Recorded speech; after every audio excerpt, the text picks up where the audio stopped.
accordance with the Texas Open Meetings Act, Section 551.043 of the Texas Government Code. We'll begin with the pledges to the United States and Texas flag. And tonight we have a special guest who's going to do that for us. It is Estrella Rojo Navarro. She is a 5th grader at Potlon. She's going to lead us.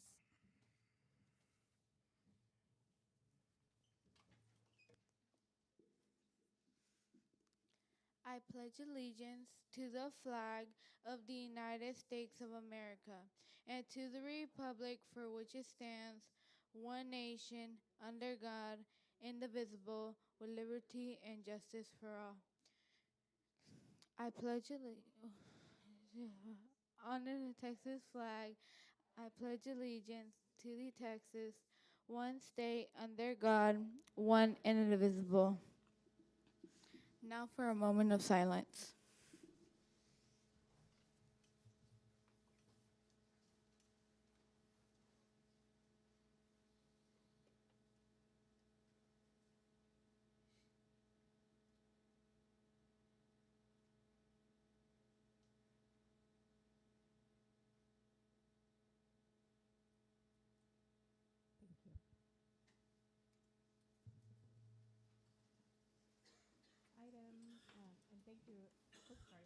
And thank you, Estrella, for leading us in that.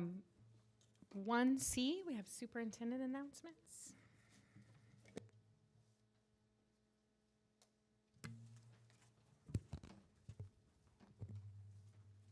Trustees and guests, believe it or not, summer break starts in almost a month. I'm sure no one is counting. This school year has flown by, but I can promise you Seguin ISD is not slowing down. Testing season is upon us, and I am so proud of our students and staff. This time of year is challenging, but I know your hard work will shine through. Good luck to those still in the thick of testing, which math is the last test tomorrow, and then makeup's the rest of the week. Our fine arts programs are making waves. Our talented mariachi musicians and at AJB Middle School, Barnes Middle School, and Seguin High School earned first division ratings at the Robstown Mariachi Festival earlier this month. Our elementary and high school ballet folklorico students put on 2 wonderful performances recently, wrapping up a big year for their programs. We are also excited for our student actors moving on to region in the UIL one-act play competition this Friday, Break a Leg Matador Theater. The Seguin High School Color Guard, it's also here tonight to celebrate their successful season. You'll hear more about them in just a few minutes. Our student athletes aren't slowing down either. Seguin High School's baseball and softball teams are in the playoffs. Softball starts its postseason this Friday. Golf competed at regionals last week, and tennis will compete in regionals early next month. And several of our track athletes are headed to state. We are so proud of all of you. Go Matadors. We are also preparing to celebrate our employees for their years of service, upcoming retirements, and our Teachers of the Year next week. Let me be the first to say congratulations and thank you for all that you have done for our students and our district. We hope you'll also join us for a few upcoming events, starting with the official groundbreaking of our agricultural science facility on Friday morning. Thank you to those who supported the project as part of the Bond 2022 project. We are so excited to have this beautiful addition. Mark your calendars for Decision Day at Seguin High School on April 29th. Matador Minds Matter at the Irma Lewis Outdoor Learning Center on April 30th, and the Matador Movie Bash at Matador Stadium on May 1st. All are invited to attend, but please note that all visitors for Decision Day must check in at the Seguin High School front office. To our students, teachers, and staff, this is the home stretch, but we must continue our hard work heading into the last few weeks of this school year. I am proud of everything you have and continue to accomplish. Remember the Matador mindset. We are one team, learning together, elevating excellence. Ole. Let's finish this year strong, Matadors. Thank you. Thank you. Moving on to board member reports. We'll start with Mr. Bright. Well, we're getting ready to have a really, really busy season here in May because that's how May goes. But April was also very busy. Had some really great events, but specifically Vogel's did their bike rodeo again for a fundraiser with PTC. And it's amazing. Like every year, more and more people are coming out to that and seeing all the little guys just riding their bikes around the school over and over and over again. It was pretty awesome. Also, the cheer showcase, first time this year that cheer and dance kind of separated, and I went to the cheer showcase at the high school, and it was really awesome because it wasn't just our cheerleaders there, it was all of Seguin. So there was cheerleaders there from both what's the charters? Southwest Prep, and then also the Panthers, Navarro, were also there for that showcase. So that was really cool to see the whole town coming together and celebrating that. And then I got invited to the Veteran Night at Matador baseball softball game where we got there was some veterans there, coaches and staff. I got to throw out a pitch, and although I have one leg, I still made it all the way to home plate. So there we go. And that's all I have for today. A highlight that I would like to share is that I was able to visit with 4 of our librarians today, and every time I meet with our campus staff, I'm always amazed at the quality of just the people that they are, the character that they have, and their love for their kids. As I kind of got to see their different books and their plans for the library that are upcoming. Anyway, just a huge shout out to our librarians and everything that they do. Thank you. Mr. Dwyer? As you all know, it's all super busy and a lot to remember. I guess the highlights for me is still getting to tour all of the construction projects and be involved in all of that. That's very exciting for our district, everything we have going on in that space. I was able to attend a Communities in Schools Evening Under the Stars fundraiser with some other folks from the Seguin Education Foundation Board, and that was a lovely evening. Also attended a Education Foundation Mardi Gras committee meeting that we kind of wrapped up everything that we did for this year's event. Also attended the SHS Cheer Showcase and also the high school band spring concert. And I have to say that from listening to them earlier in the year, it was amazing how far they have come. They sounded fantastic. And I also, this week, attended a grand opening for the newly renovated Barnes Middle School Library. It is so beautiful, and I also got a sneak peek of the new stage that's being built, and it is going to be fantastic. Okay. I had fun at Ball by going in and helping dig up the dirt and taking out the weeds in their garden and spiffing it all up so they can go plant things. They have a garden where part of it's where you can smell, so I picked up a couple of herbs and they had some that they come in and smell, and some of it's to eat and some of it's to see. So it was myself and a group from our church, and we enjoyed doing that. That was fun, and all the kids would come around and they would watch what we were doing. I'm on the construction committee as well, and of course, I'm learning a whole lot, like from zero to having all these acronyms and everything just like in school.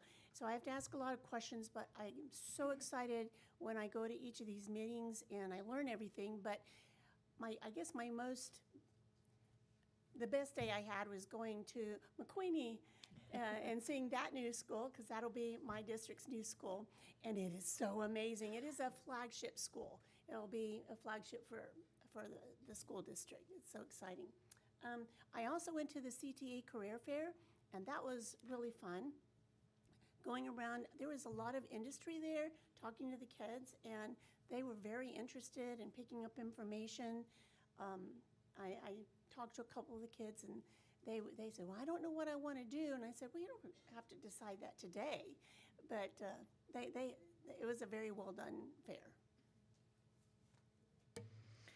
Thank you. I went to sixth grade theater night for Barnes, and there's nothing like seeing people who are new to theater figure out that they really do like being on stage. So that was exciting. I got to see the Barnes Library, and Linda and I did get that sneak peek of the cafetorium, and I might have had a little shriek at seeing the stage. It's very exciting.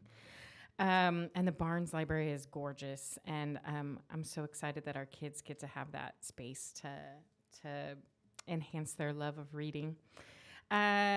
We met on the budget committee, and let me tell you that my English major self always wonders if I'm going to be able to do that, and once again, had a wonderful presentation, and I learned all kinds of new things, even though I've been on the budget committee at least 3 times. So I really appreciate that. And then one act play, seen them go now to zone, district by district and area. Excited to go see them on Friday in region, and they're really making us all proud. So thank you. All right, next, campus recognition. So we're going to start with the staff. Student, staff, board, community recognition. We have Emily Allen and Dr. Vahil for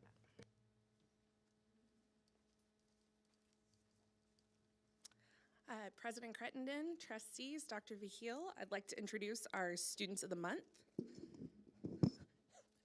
I see you. Yes, I have a broken foot. So I hope y'all will bear with me for this. April's Superintendent Students of the Month are from Rodriguez Elementary, Patlawn Elementary, Barnes Middle School, and Mercer Blumberg Learning Center. Rodriguez Elementary is represented tonight by 3rd grader Gabriela Bautista. Gabriela is in Miss Carmona's class. She was described as dedicated, driven, kind, and respectful. Gabriela's vice principal, Miss Reyes, says she is also a student who always tries her best on everything she does. Her parents are Raisa, Molina, and Orville Bautista. Congratulations, Gabriela. You help me hold this just while I take photos.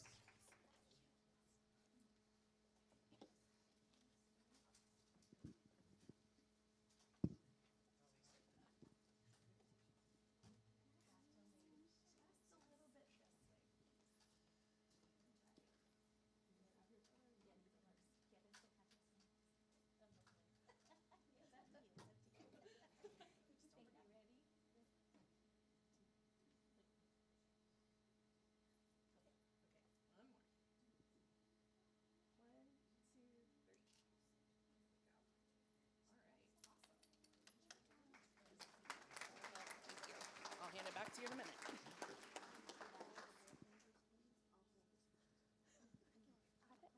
Thank you.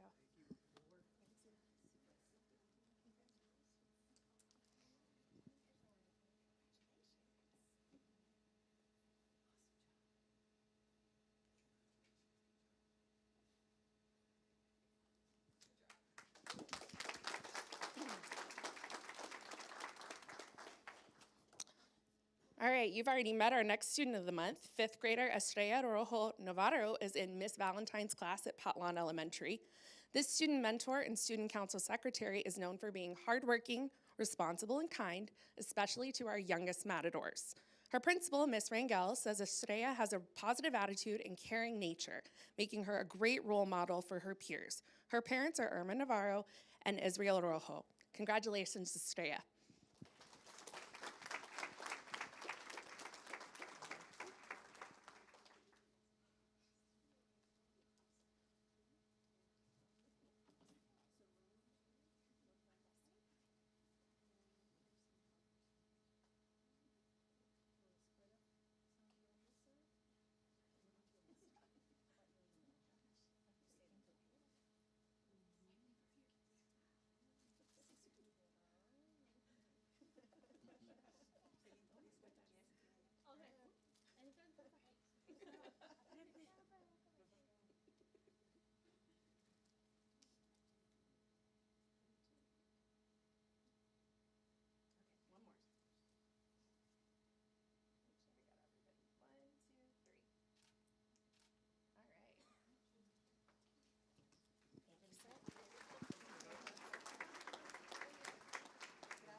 Our third student of the month, Barnes Middle School sixth grader, Jackson Kaler, stays busy, representing his school on the Superintendent Student Advisory Team, playing baseball or hunting and fishing. Jackson's teachers say he is an exceptional student who represents his school's motto of respect, effort, and preparedness. He was also recognized for stepping up to help others when needed. Jackson's parents are Cassie and Jared Kaler. Congratulations, Jackson.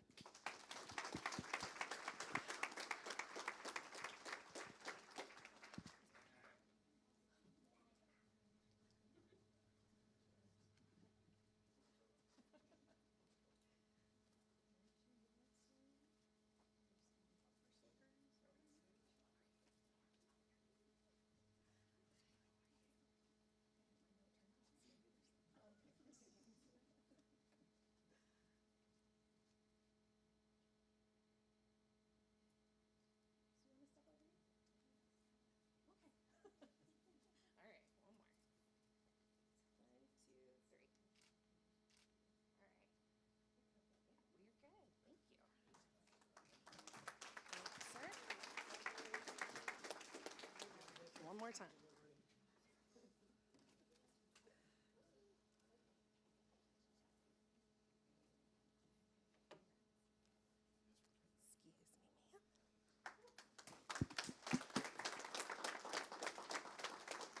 Excuse me,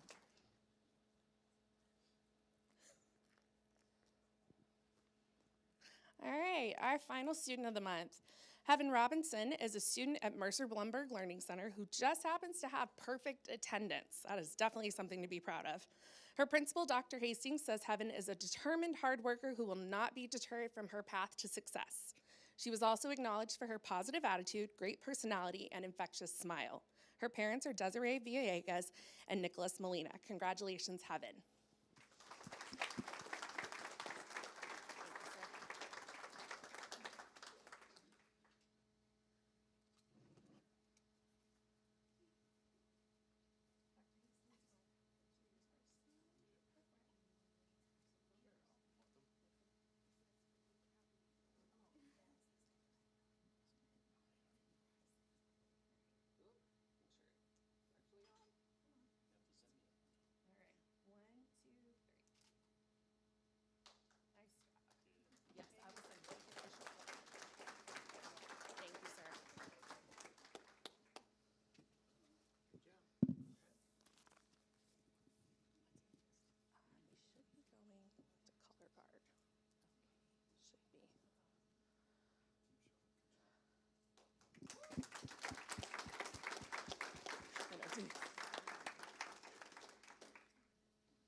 All right. President Crittenden, Dr. Vigil, and trustees, it is my honor and pleasure to introduce our Seguin High School Color Guard. If y'all would like to go ahead and come on up.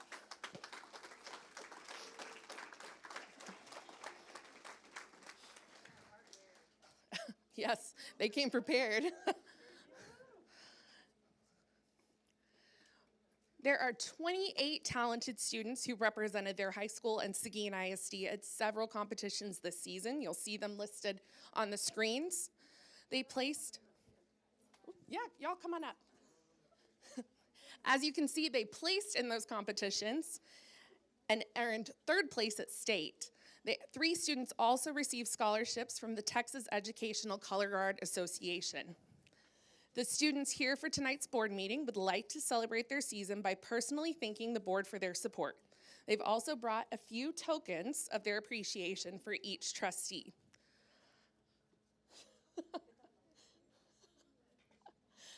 I'm going to briefly introduce our students and our staff who are up here tonight. We have Callie Arroyos, Gabriela Balderas, Niley Bentoncourt, Lily Block, Brooklyn Creighton, Aaliyah Farmer, Alicia Figueroa, I still said that wrong, I'm so sorry. Cadence Gonzalez, Jessica Gonzalez, Astrid Martinez, Genevieve Pedron, Paloma Perez, Tessa Pullen, Carmela Rodriguez, Taylor Sanchez, and Ariana Villarreal. They are also joined by Director Heather Brown and Assistant Director Cameron Ridgway. Congratulations, everyone. Woo. Okay.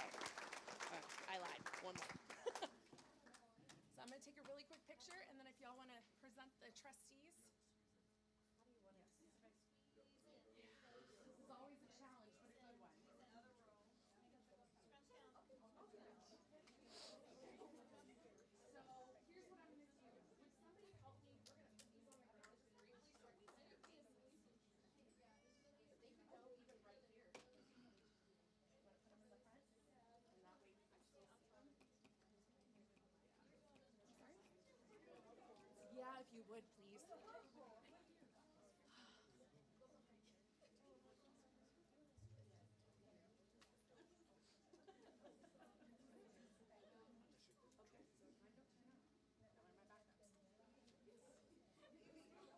All right, couple photos, ladies. Good.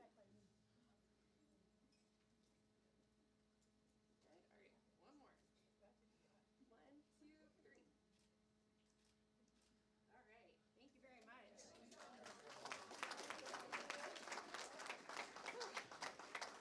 Thank you, sir.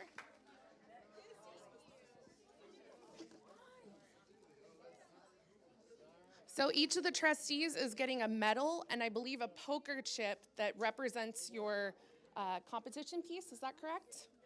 Okay.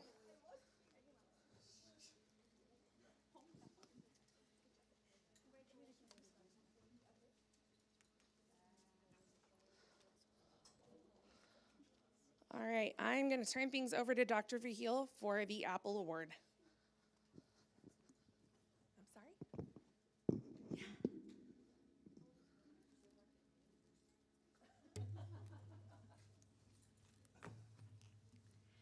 All right, here we go. Compassionate, determined, empathetic, funny, kind, patient, understanding. Students chose these words to describe this month's Superintendent Apple Award winner. They also call him an inspiration, supportive, and his students' biggest cheerleader. This month's recipient has been with Seguin ISD for 5 years, but I'm sure it's already clear that they have made a lasting impression in such a short time. See for yourselves. We are grateful to have a Seguin native who learned the art of ballet folklorico right here in our community. Since the age of 4, this talented individual has worked with Teatro de Artes de Juan Seguin's Ballet Folklorico de la Rosa, starting as a young dancer and eventually growing into artistic director. Teatro de Artes Executive Director, Dr. Ivan de la Rosa, says this individual has always distinguished himself as a dedicated educator, trusted mentor, and respected colleague, always placing the needs and well-being of his student dancers at the heart of every decision he makes. Seguin ISD's Ballet Folklorico program has flourished under his guidance since 2020. I have witnessed his commitment to students through the proud updates on their achievements. He also worked to introduce Ballet Folklorico to our ACE students at all 7 elementary campuses, complete with shoes for the students, thanks to a grant he received from the Seguin Education Foundation. 65 of those students recently performed at the high school. I was there. It was a magnificent performance. That show inspired this note from our ACE director, Allison Seidenberger. Quote, "The pride, confidence, and commitment that students demonstrated while featuring beautiful traditional dances, sharing the stories of various times and locations, is the gift of his heartfelt work. I am honored to introduce the April Superintendent Apple Award recipient, Mr. Beto Rincon."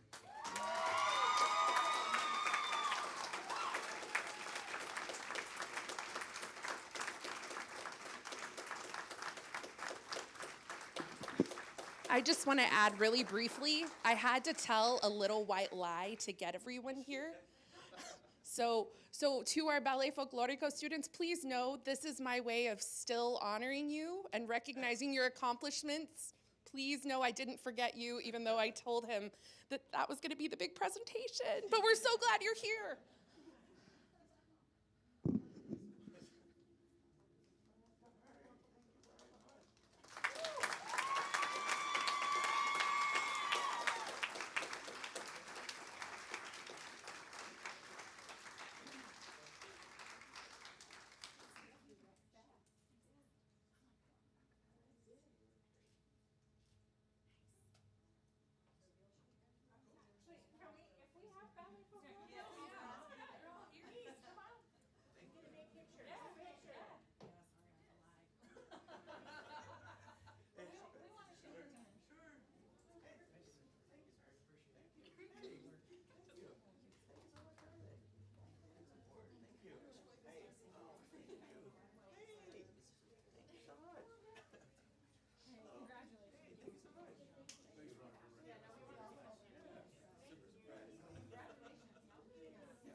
with this amazing people behind me. So we're gonna find out.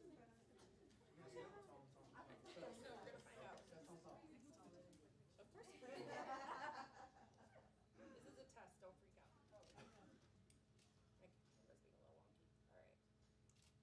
Okay. 1, 2, 3. All right. Thank you very much. Thank you. One more. Oh, One more? no, no, no. Sorry. How about parents that are in the audience? Come up here, parents. Parents, I want to come up. Anybody? I'm the president of the Booster Club. Miss Guerra. Miss Guerra. Super important. Mireya, Samuel, let's go take a picture.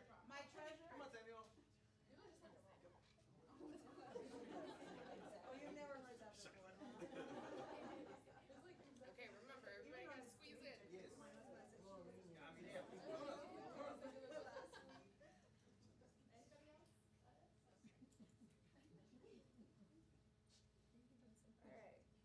Oh, wait.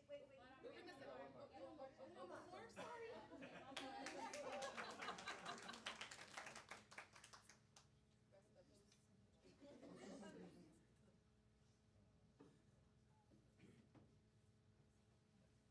Anybody else? I don't want to miss anybody.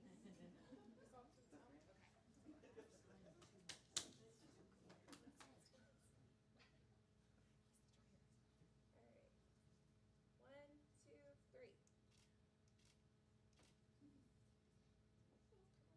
1, 2, 3. There we go.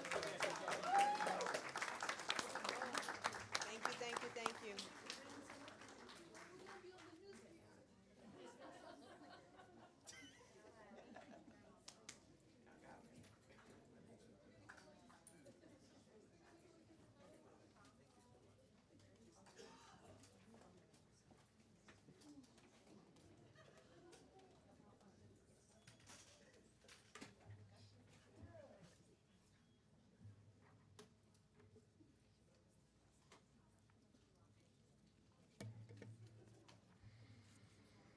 And this is why I don't wear mascara to board meetings anymore. Okay, so thank you for all that. And congratulations to everyone honored this evening. Next, we have our campus highlights, and Ms. Duncan is introducing our campus. President Crittenden, Dr. Verhill, trustees, it is my pleasure to introduce tonight's campus highlight presentation from Jim Barnes Middle School. About 760 students are enrolled in 6th, 7th, and 8th grades at Barnes, which sits in my district, District 4.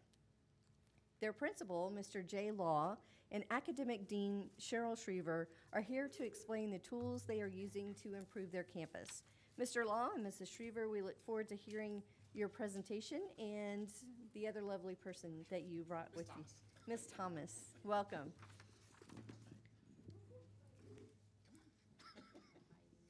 That should be good.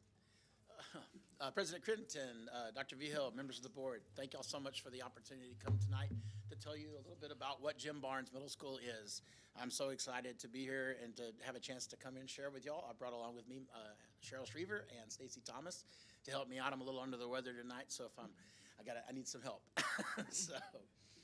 So basically, when I came over and stepped over after 11 years at Mercer Bloomberg over to Jim Barnes, I was challenged with figuring out how to create a new culture and create more opportunities, to try to mass the culture from the school that I'd done for 11 years into a school that's 10 times larger than what I am.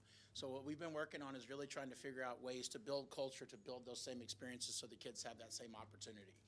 So what we're doing tonight, we're going to focus on 3 different areas: our academic engagement, how we reduce discipline, and our staff and student culture.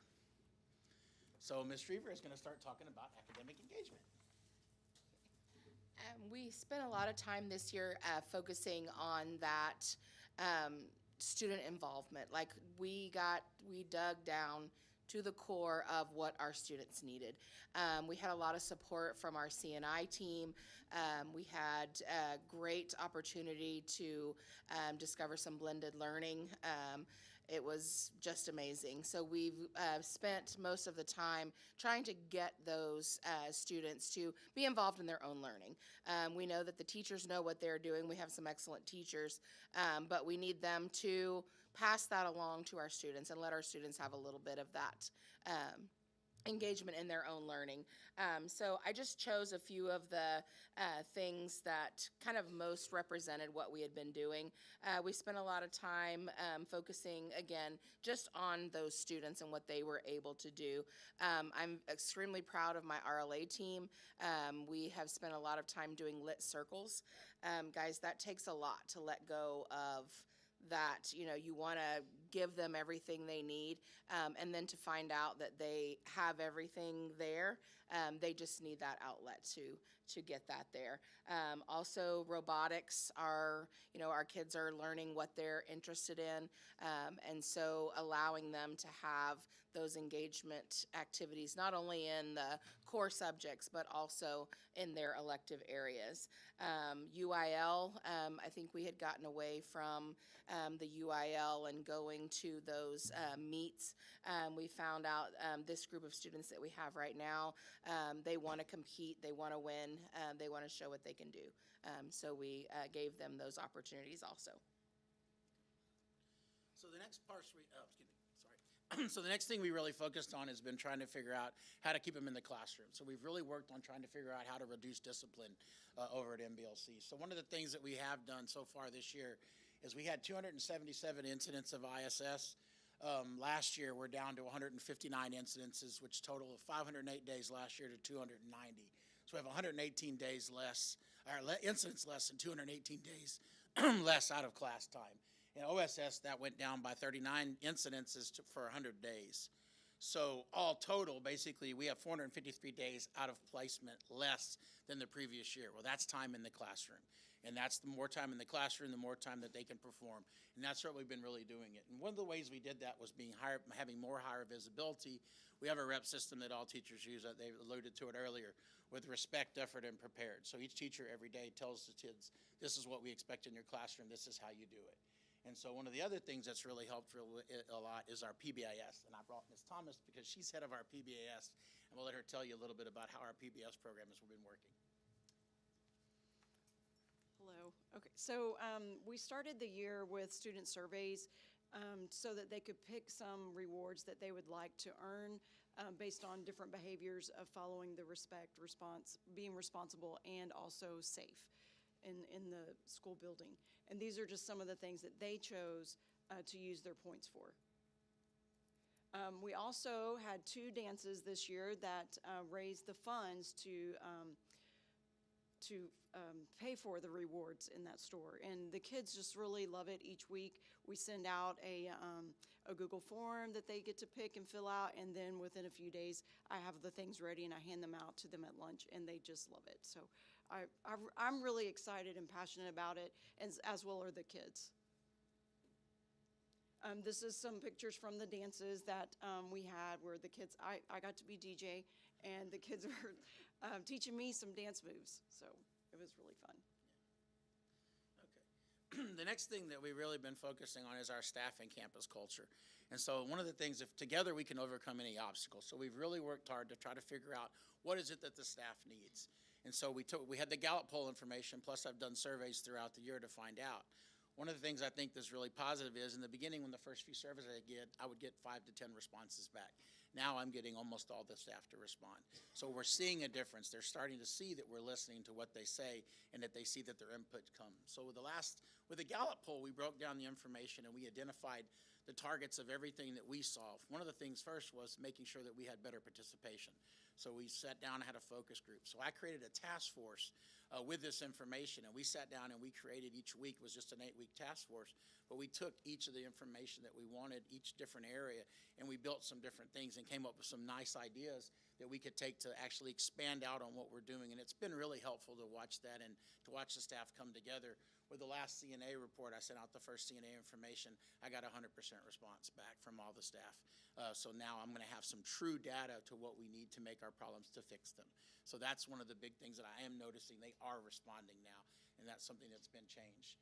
So some of the things we've implemented, I found a way to do Taco Tuesday, so I can't cook anymore because there's too many of them. But this time what we do is they take an order on Friday, and then on Monday we call it in, Tuesday morning we go pick it up. So they pay for the taco this time, but it still gets to do a Taco Tuesday. So we have the neon walkthroughs, and what those were something that we created to where each staff member on their conference period can take a sticky note and go into another classroom, write something positive, and hand it to a teacher. It's all about positives. It's nothing negative. They're just supposed to give positives to build up that focus. We make sure that we're increasing our communication.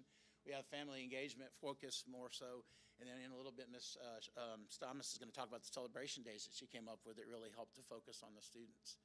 So just from our staff engagement standpoint, we've tried everything we can. So I had bought a nice little Santa Claus suit during our Christmas party so we could suit up for that. We have socials for our staff. We had blow-ups for one of the celebration days, and our staff went and enjoyed those. And then we had a picnic on Monday. We brought another one out. Mr. Halliburton loaned us one, and we had some fun with that as well. So we've tried to do like little games, Flower Ninjas, Pumpkin in Your Pocket, ways to engage the staff so that they can see that we care about them and try to make them have fun while they're at work and want to be there. But the spring picnic was really good. We had a lot of fun with it. So here's some pictures from Monday, actually, where we had the actual spring picnic, and we had a time for the student staff to bond together.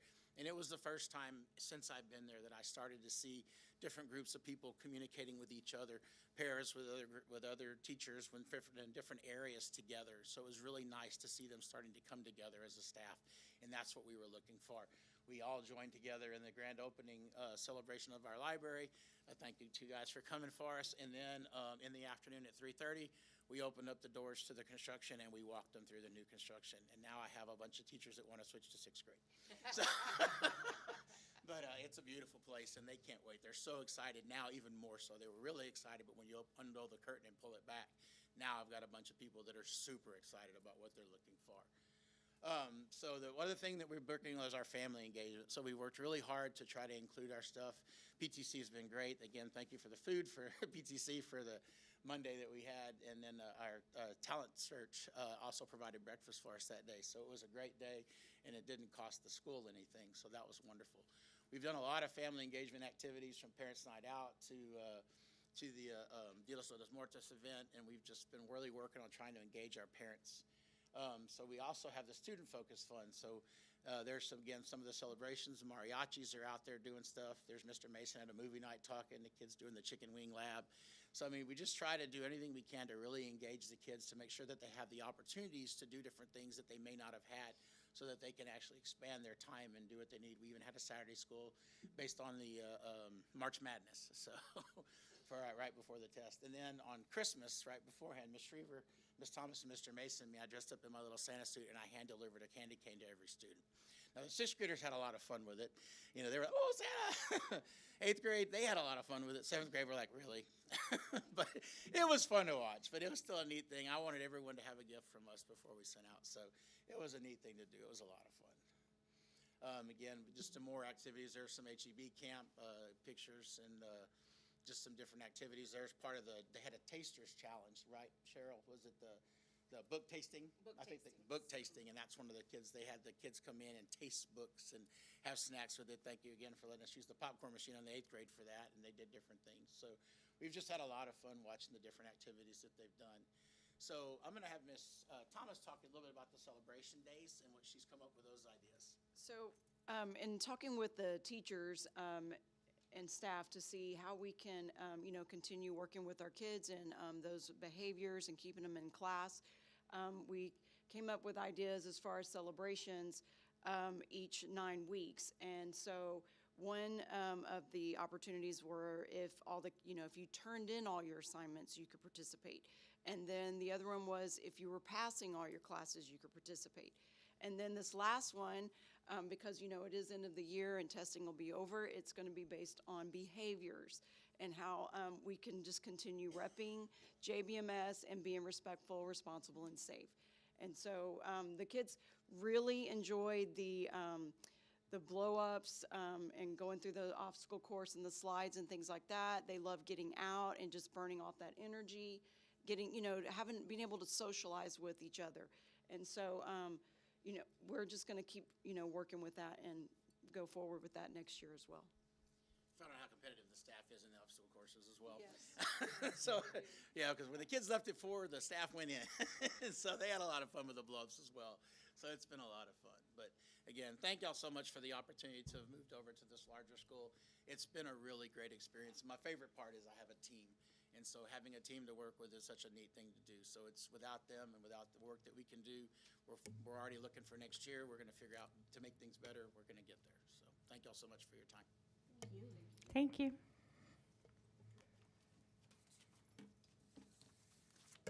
Can I just make a comment? I think huge kudos is that all of this happened in a campus that was under construction for the entire year.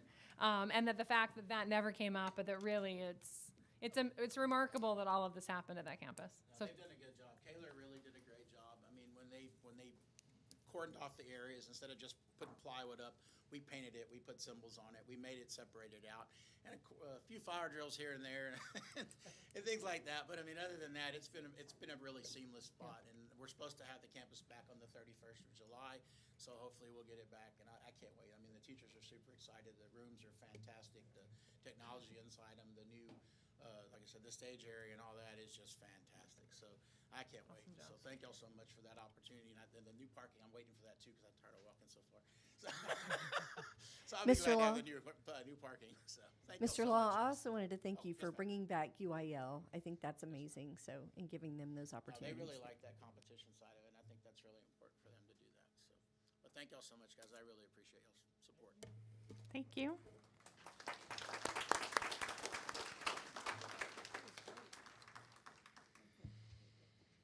All right, we're moving on to item 3A, audience with the board.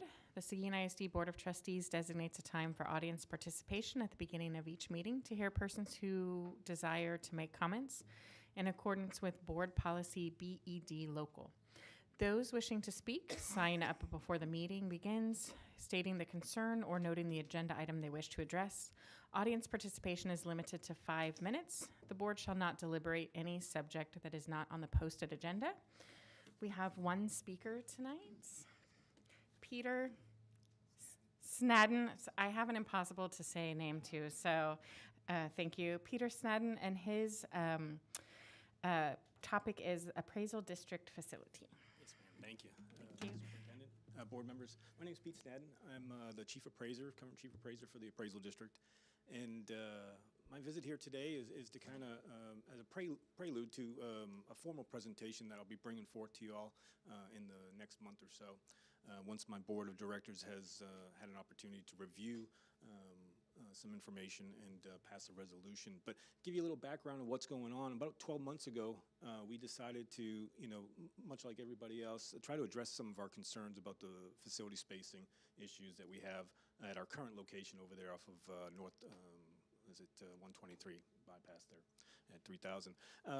So we began with looking at options for us. Our current facility was initially built in 1984.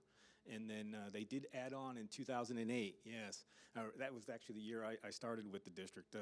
So I didn't have to deal with, you know, some of the smallness that they had there. It kind of expanded with the addition and the renovation to about 8,800 square feet. And at that time, so about 17 years later, actually, guys, 17 years now, we've kind of utilized as much of the current facility as we can. And that's what kind of drew us to begin looking at alternatives about 12 months ago. During most of last year, we went ahead and looked at available options, whether it be adding on to the current facility, purchasing some land behind there as well, some different options about maybe a 2-story that's unfinished. You know, we were trying to look at ways to meet our needs and the needs of the taxpayers, the property owners that will come in there annually to either fulfill their exemptions or submit an appeal and get a remedy from the available options. Excuse me. So by November timeframe, we had 3 options, well, actually 2 options, and then one came about, the old Mary B. Erskine school. So we looked into that, and that's kind of the direction we went after we had some feasibility analysis on it. It's a great location. The campus is obviously 4 acres. You know, it is larger than we probably need at this point, but with the growth that we expect over the next, you know, 10, 15 years, it's a lot better than, well, at least in my opinion, than going ahead and kind of doing like they did with the initial one at the time, where, you know, just keep putting a Band-Aid on. You know, you lose functional utility, obviously, with the older buildings. You know, you don't have the ability to provide as many services. We've kind of repurposed a lot of the initially it was taxpayer assistant areas or educational areas. We've kind of had to repurpose that into new ARB panels because of the appeals. The protests have obviously increased over years with a more involved property owners, which is good because it's a great opportunity for us to speak with them, hopefully educate them, if they, and then hopefully resolve some of the issues, because we're not perfect, obviously. You know, mass appraisal definitely has a margin of error that we try to narrow as much as possible. But so to kind of conclude here, we're looking at purchasing and renovating the Mary B. Erskine School. Primarily the main structure, the primary school. There is additional the gymnasium and some of the old classrooms there. That could be something down the line. But initially, we're hoping to get your approval on this. Well, we can't tax, obviously, as the appraisal district. We can't have bonds or anything. We're actually required by the tax code to get approval from our entities that we serve. So we have about 33 entities at this point in time. And we have to get 3/4 approval from each one, from the entity, excuse me. So everybody has an equal vote, and if we don't reach that threshold, then obviously we go back to the drawing board. So I will be here next month, I believe around the 20th. I hope to get on your agenda, and look forward to speaking with you again and hoping to get your approval. Thank you again. Thank you.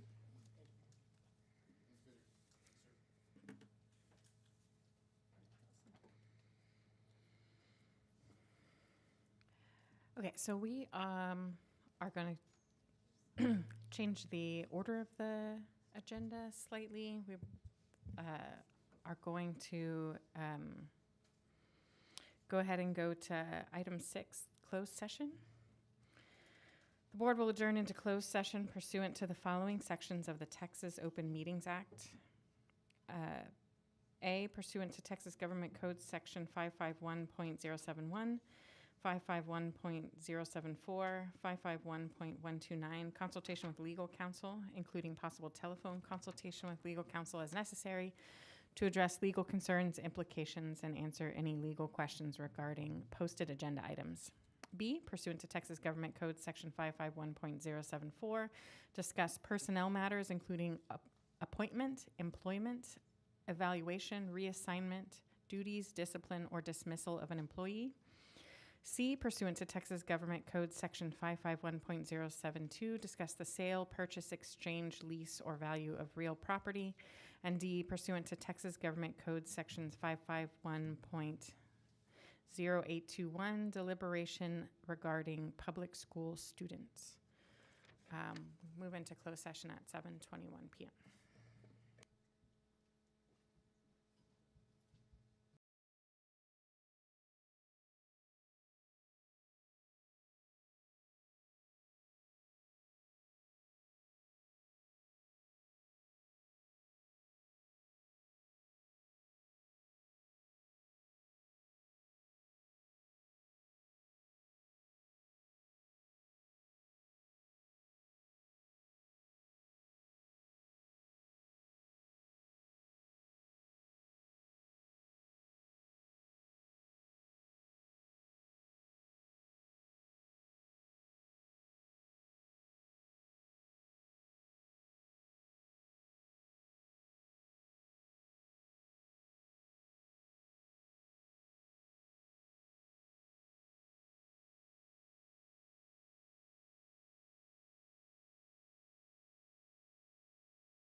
So we're back into open session at 8:41 p.m.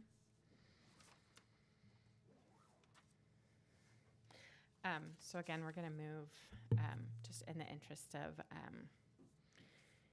getting some of our team out of here a little earlier. We're going to move next to item 4D, Seguin ISD bond construction update with Mr. Sands.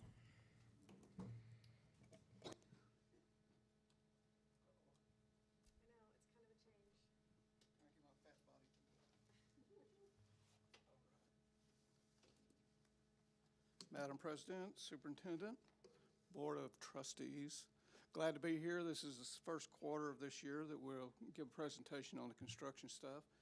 I was here for the first week of that last one, so I've learned a lot, and I know one thing, this has been a very busy quarter, and as far as from construction is concerned. Oh, there it is. Did that do anything?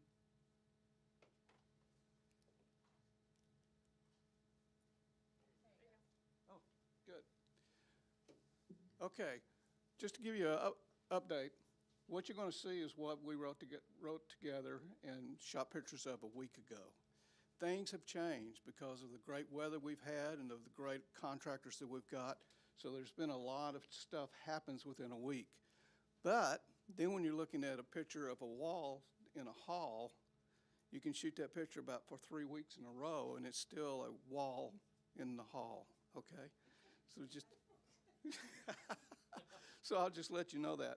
So one of the ones that has been the most drastic change that has happened in the last couple of weeks, or at least in this quarter for sure, is the transportation facilities. And MTX has been a general contractor. He started in December of 2024. And just to let you know, that says it's all subgrading, curbs, swells, and concrete slabs are completed. Not only are they completed, but they're also now been asphalt. The asphalt is out there, and also it's been striped. And as I said, that they were going to move the buses in later this month, well, they're already there. So they're moving really, really fast. The pre-engineered building came on site early or on time, and they have been working very hard putting the steel structure up that's part of that.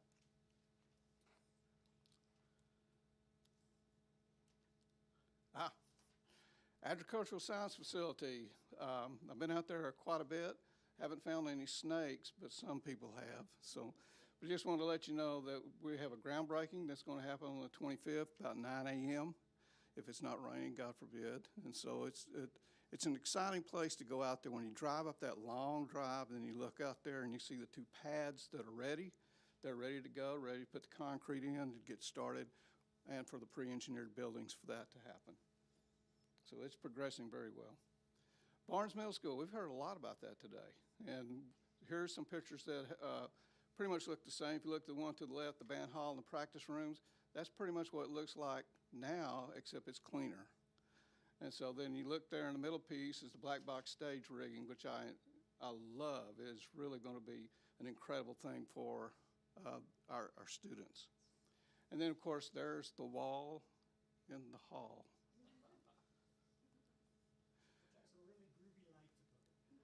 Yes, it really does. That's right. Thank you, William. And then I heard today several times about this magnificent auditorium that they're building.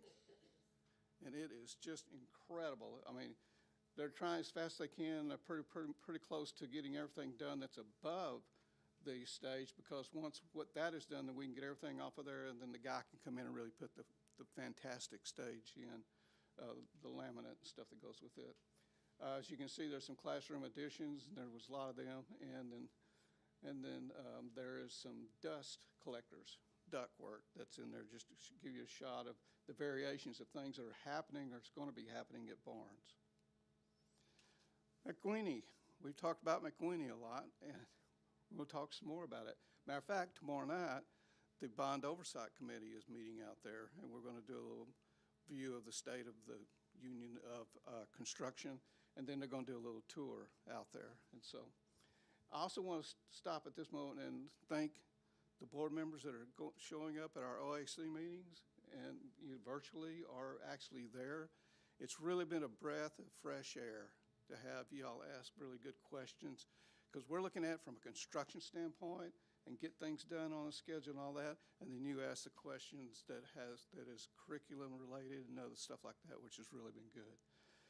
Right now, the project's at 33% complete. Segment A, Segment B, and Segment C is the three sections. The front part is the A, and they're really working really hard in there. That's where you've got the offices, and you've got the high reach areas that's in there, and they're working really hard. They've got the roof dried in, and they're just working just fantastic there. Section B is the centerpiece. There's a staircase that takes you up there, and it becomes the educational wing from both downstairs and upstairs. And then Section C, of course, is the final piece that's out at the end. Most of the stuff that we needed to do underground outside of the project is pretty much completed, except for the septic system that is down on the far end of that, but we're working on it to get it completed now that we've got all the permits and the approvals for it. This is give you some kind of idea of what it looked like a week ago. That grand staircase upper left, I call it the grand staircase, it just because it's grand. But anyway, it takes you up to the second floor. This is in Section A, and then you can look down right below that. All that metal piece right there are just a bunch of electrical conduits that are going out and feeding everything that's there. And it's between between the equipment room and the kitchen, so they're really working hard there. Then of course there's the outside building the CMU walls and getting them weatherproofed and all that. Furniture updates. Okay, elementary schools is happening this summer, and this is going to be exciting. We're working right now with everybody that we can possibly figure out who's going to be touched and affected by moving old furniture out, putting new furniture in. And so we're working very hard with the design team and everybody else to make sure that goes as smooth as possible. And then as you can read on the other ones, the furniture's been installed at the library that we just talked about at Barnes. There's still some other stuff to be done there. And so that is just pretty much going to happen this summer.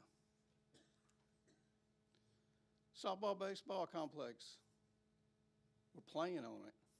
And there's been very few little minor punch lists. Florin and I met out there with the contractor about a week or so ago. Talked about a couple of little items that still need to be done, but virtually it is pretty much a done project. Safety and security enhancements. According to the contract that we have, the electrical work is 100% complete of the contracted work. The data installation is 100% complete. The hardware equipment is 96% complete, but 80% of that 96% is waiting on equipment, okay?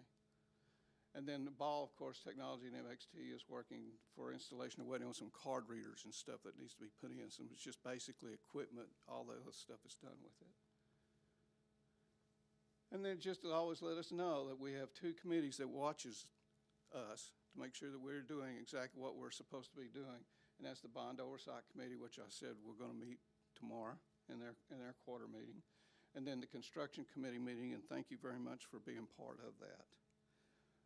Right now, I want to hand this off to Ms. Oates, talk a little bit about finance, and then if you got any questions, be glad to answer them. Thank you.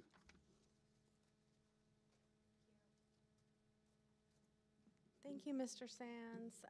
I am just going to show you the financials. I did put a couple screenshots on here, but I printed off the big bond that we're working through because I have a hard time seeing on here. But this is what the Bond Oversight Committee receives every month.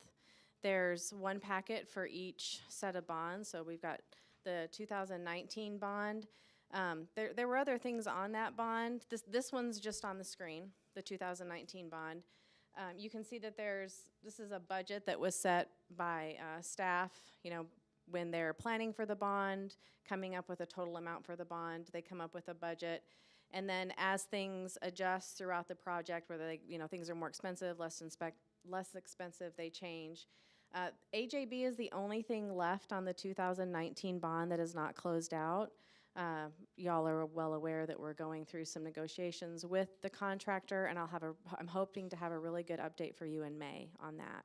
So that's the only thing left to clear out the 2019 bond. The 2022 is the one that I printed off for you so you could have it on paper. This is where we have all of our big projects right now, from the school safety and security, everything that you just saw Mr. Sands present on. So you can kind of see where we have money left in each of these projects. For instance, the school safety and security, you can see the amount left, and I apologize, I cannot see. We've got $8.6 million left in that budget. So that's kind of the number that's, the Bond Oversight Committee is always, that's interesting to them, what we have left. So, so when we get done with a project, when we've spent all the bond funds, at that point we can go back, and if there's any cost savings or money left, then the board can make a decision how you're going to use the rest of that money. But we will still have more expenses and encumbrances in that specific project. So all the projects are listed there. And then we have the 2023 bond project. That one, we're just waiting to close that one out. That's the baseball softball complex. This one is just on the screen because it's just the one item left. But you'll see this will close out to zero as soon as we close out the end of that project. And we'll just be left with one set of financials. So this is what they see, so I wanted y'all to see it. Tomorrow night, we're gonna kind of talk through the process on how I generate this. As far as, a requisition goes in, a purchase order is issued, it becomes an encumbrance, the project is complete, we generate an invoice, and the numbers move around on here. So that's something that we've had some questions on from a couple of committee members, exactly where we're getting these numbers. So we're gonna go through that tomorrow night, and then we're also we're gonna be at the McQueenie construction site, and so we're doing a walk. So that's gonna be great. I think that they're gonna love seeing that. So do y'all have any questions for Mr. Sands or myself? I have one. Yes, ma'am. The signage at the baseball softball complex? Yes. When is it? We've got a little bit more time on that. Okay. Probably 2 months, 3 months. Yeah, we'll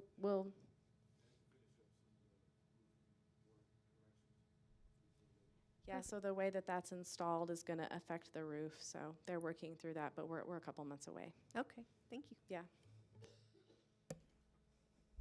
Forgive me if I'm wrong, but I know we had talked long while ago about there is a way to recoup costs from a bond of money that we've spent within like a 6-month period of the bond issuance or when we vote for bond, or do you remember, do you know what I'm talking about? We did a resolution. We were trying to address the budget deficit. Sorry, I have to say it out loud and go back to what we did. I'm gonna have to go back and look at what the resolution was. We were trying to maybe recoup the amount that was spent on the baseball softball field. So we did a resolution. I mean, there's different things that we can do, but I think what we specifically did was pass a resolution, so if we wanted to include that in a future bond, we could. Oh, so it's for a future bond? Yes. If Okay. If that ever came up, then you would be safe to do that. Wasn't anything we would have to do, but if that ever came up. I'll find out, I'll go back and look at everything we talked about when we talked about that resolution though, because I just my wanted to memory's make not sure the that greatest. that's where it has, like, we have to pass a resolution that to recoup these costs from a future bond, but it has to be within like 6 months of the job being, or the purchase being made, or the job being completed, or something like that, right? Okay. Yeah. The weld, because some of it was the welding, and then also. Yeah, I think yeah. We tried Anything, we included all of that. purchasing the outdoor center. And we went ahead and passed that resolution because it was timely, but it can be at any point. Okay. Just wanted to clarify that one. Yes, thank you. Because I saw the extra money. Hey, don't be looking at extra money. All right. Anything else? Talking about extra money real fast, just to add one thing in there. The contingency at Barnes is so good that we're going to be able to do some extra stuff to finish that project out. So all of the offices will get new flooring, they'll be painted, stuff like that, because Kaler and everybody's done such a good job that there's so much leftover money in that contingency that they're gonna be able to do above and beyond what we thought we were originally gonna be able to do. So kudos to all those folks involved in that, because that's fantastic. Yeah, it's great. They're doing a great job. Okay, anything else? Any further questions? Okay, thank you. Thank you, and thank you.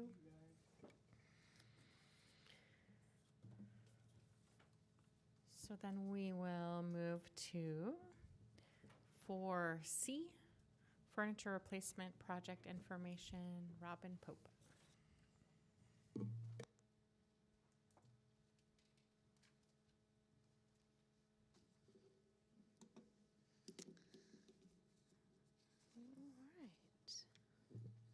Madam President, Dr. Vigil, board members, senior leadership, and guests, thank you all for allowing me to come to you tonight to give you an update on where we're at with the furniture replacement project. I'm going to focus a lot more tonight on the elementary school replacement because that is the biggest part that is yet to be concluded.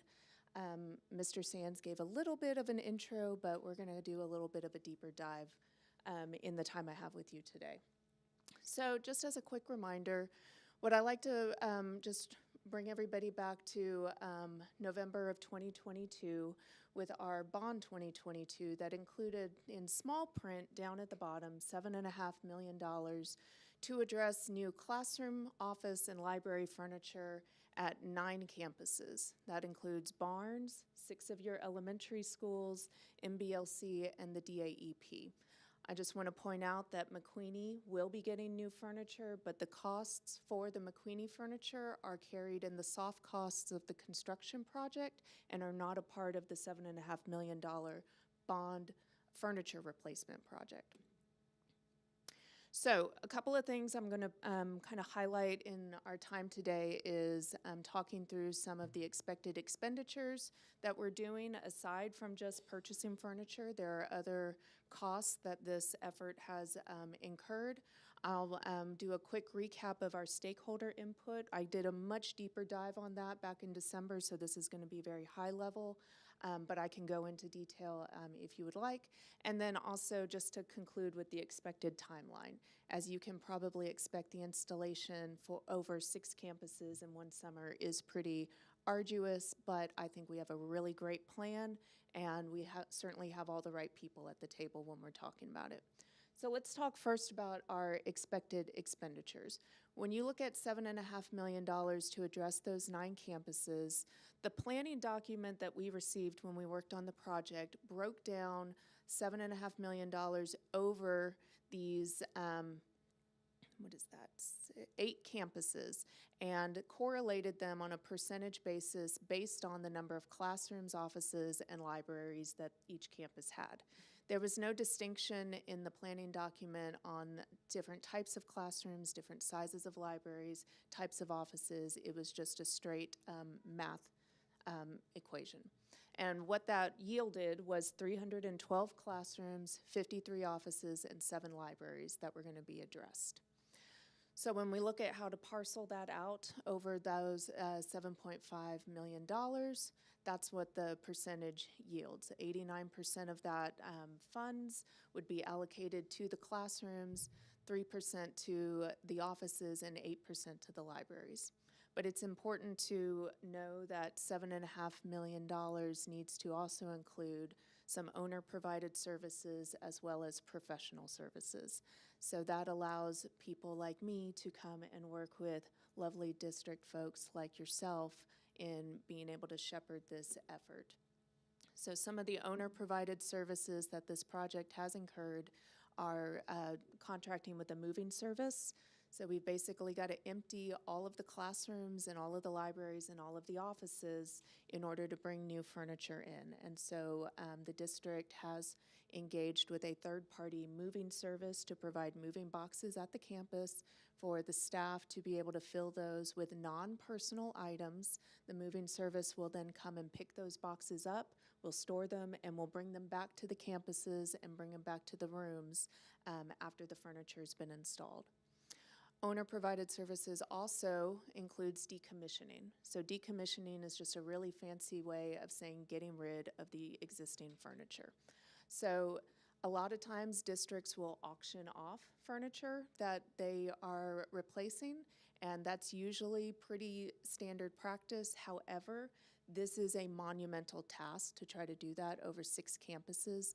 And so what we really did is we had a lot of conversations with the purchasing department, with the business office, and with our furniture vendor, and we found a decommissioning company that provides a second or even sometimes third life to that furniture by providing them to organizations that are in need for furniture based on certain crises that they have occurred to them, sometimes weather-related, sometimes war or drought, sometimes they don't even stay within the country.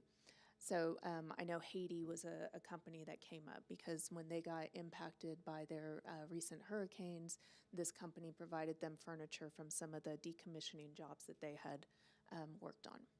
There's also a contingency that's included on owner-provided services, and you, as Mr. Dwyer pointed out, we carry a contingency, or we recommend that the district carry a contingency on every single project, just because that's the very nature of what a contingency is for.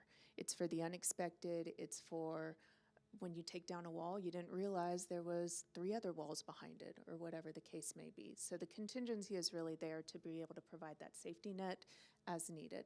And then professional services being the architect. So what I want to point out here is that between the owner-provided services and professional services, that came to about 8% of the overall project budget, which left 92% of it still to allocate towards furniture. I will say furniture projects are a little bit different than an average construction project. A construction project, owner-provided services, professional services, and a bunch of other things that go into soft costs are usually about 20 to 25% of the overall project budget. So a furniture project, its soft costs are typically much more small. I'm going to do just a real quick pause. Are there any questions about anything I've said so far before we move on? I just wanted to ask, with Emily in the back as well, is that we can work together to do a PR campaign about decommissioning the furniture. Is I think there's a real positive of what we're doing with it, and making sure that that's the message that we're doing to everyone who voted for the bond, and that there's some good things happening, and it's not being thrown away. Yeah, and that was actually one of the things that, and I should have pointed out, I have 2 ladies sitting with me who are from Indico, the furniture vendor for the project. We had a long conversation about trying to find the right decommissioning company, because we wanted to make sure that we were doing what's right by way of the furniture and not having it end up in a landfill or just trash. I do have a quick question. Sure. Because you mentioned that a lot of times, I mean, obviously 6 campuses is a lot, but there's like an auction for furniture or whatever. So how much is the decommissioning costing us? So the decommissioning over the entire, it's roughly $30,000 per campus. And if we were to auction it off, would we be able to recoup any of that? You would get very, very little. And the thing with auction, and if Jennifer was here, she would echo this as well, because this was part of our conversation when we talked about it. A lot of times people will bid on something and they will just never come and pick it up. So then you're still left with having to try to notify them again and again to come by and pick it up. And then after a certain period of non-response, you're going to have to dispose of it anyways. And then it's just sitting there taking up space in whatever storage facility you're using. And we would have to find storage for 6 campuses worth of furniture that to is auction it off. Exactly. So then that there's is that the cost other thing associated with yes. it too, right? So physically, there's not enough space within the district's portfolio to house all of that furniture, to be able to package it into auction bundles and to be able to auction it off. I mean, if the Ag Science Building was built, we could probably do it there. Coulda, woulda, shoulda. No. All right, so just a really quick recap on the stakeholder input. I just want to kind of go back in time to the revisioning group. This was the group that we tasked with being instrumental in developing the baseline and the vision for what this new elementary school furniture will be. And we really decided to go down this route rather than doing just a one-for-one replacement, because this is a really great opportunity to enhance your classrooms across all of your elementary schools and really make them become exceptional places of education for our students. So why not spend the time to really dive into what matters as far as an educational environment and to make sure that we have as many voices and perspectives in the room as we're talking about this.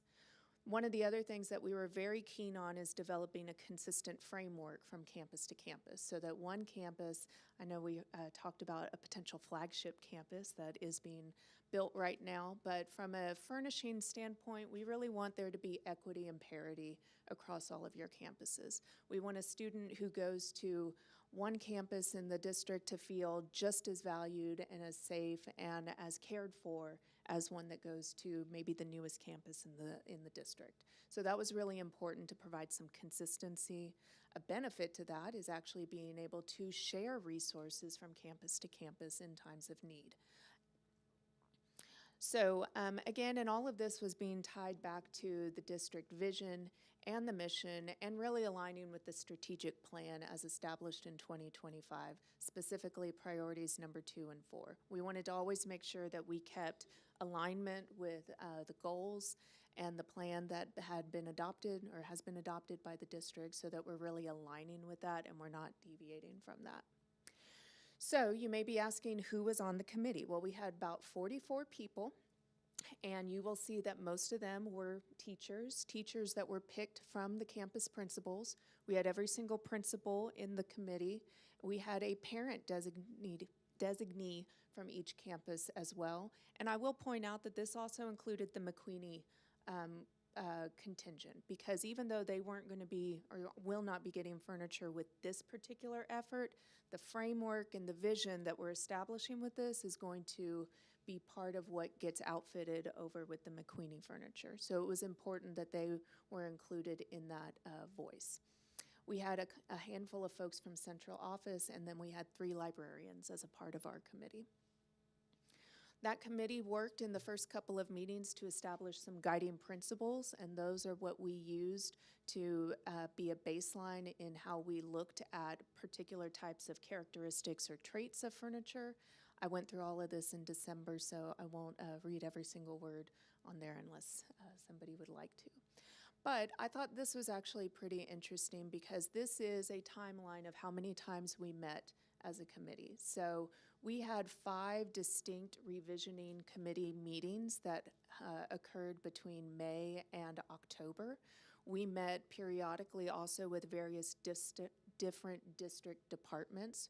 We met with CNI, we had fine arts meetings, STEM, CTE. We had 2 meetings with the special education department.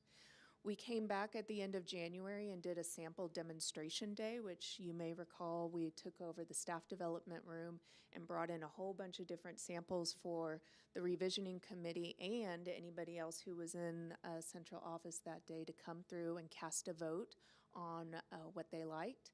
In between, for the next 2 to 3 weeks, we actually sent chairs out to all the elementary schools, and we had quite a few wiggly little rear ends testing them all out. They made a stop at every single campus.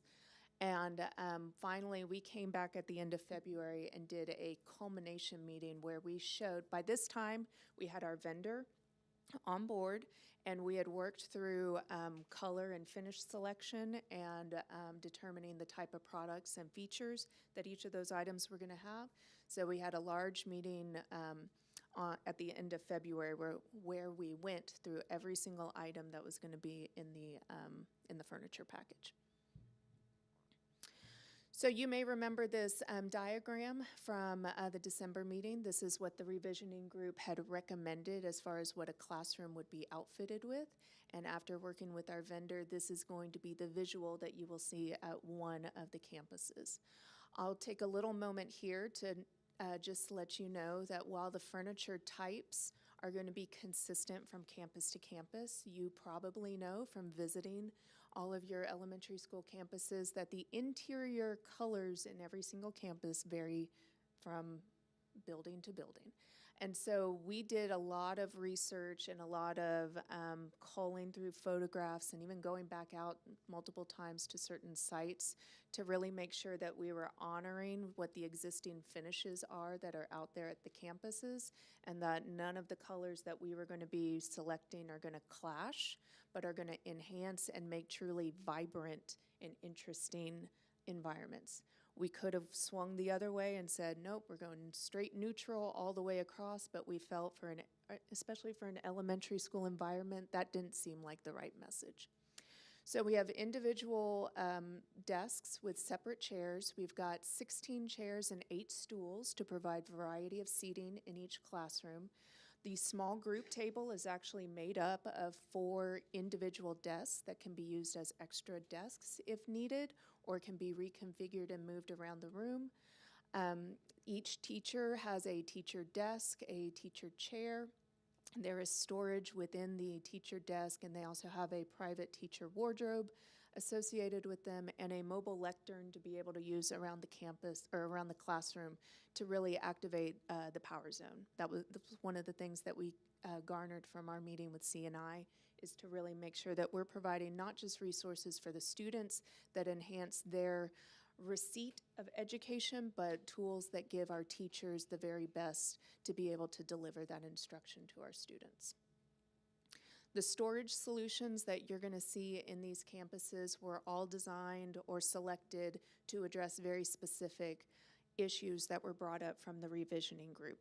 Most specifically was backpack storage. Every student has a backpack, and it's usually hanging on the back of a chair or laying on the floor right next to them. As you can imagine, having a combination of chairs and stools does not allow that every student can hang a backpack on the back of their chair. So we have cubbies in every single classroom to be able to store backpacks. We also have totes in every single classroom to be able to move supplies from a secured storage place over to the desk, and we actually have a tray underneath each desk itself to be able to hold that tote while that student is in that desk. A lot of what we gathered from the teachers and from working with CNI is that students, the days of a student going to just one class at the elementary school age is not really adhered to. They do a lot of team teaching and will bounce between 2, maybe even 3 classrooms. And so the ability for them to have their own supplies at a desk in one room and then to be able to store it securely while another student is going to come and sit in that same desk was very important. So it really required us to look at how we make storage accommodations for those supplies a little different than what you might normally see in a desk. So moving on to the library, you'll remember this diagram from... Can I ask a question about the classrooms? Yeah. Each classroom currently is set up a little differently. With storage on the walls, how does the new setup affect those classrooms that already have wall storage? Does the wall storage all come down? No. The wall storage is staying in place. It's fixed to the building, so it takes a much more intense effort to try to remove it. Plus, that storage is giving a lot of capacity for teachers to be able to store classroom sets, materials, manipulatives, whatever. The storage that we're providing is purely for backpacks and student supplies to be able to move from day in and day out. So if a classroom has built-in storage, that's going to be their primary storage for classroom materials. If a classroom does not have built-in storage, we are providing some additional shelves to be able to accommodate that. So the shelves pictured are not actually what's going into the classroom? So the shelves here on the right side of the room are all new. Sorry. Right. These are all new. These shelves over here are the built-ins. Okay, so every teacher is going to get 24 desks, combination of chairs and stools. Yes. Plus the desk sliders, 24 of those, and then shelving for 24 cubbies. Yes. Do those roll around, or Yes, they are all portable. Yes. Okay. Yes. So, and because they're portable, they're not super high, but they're high enough to be able to kind of provide that balance between volume and being portable.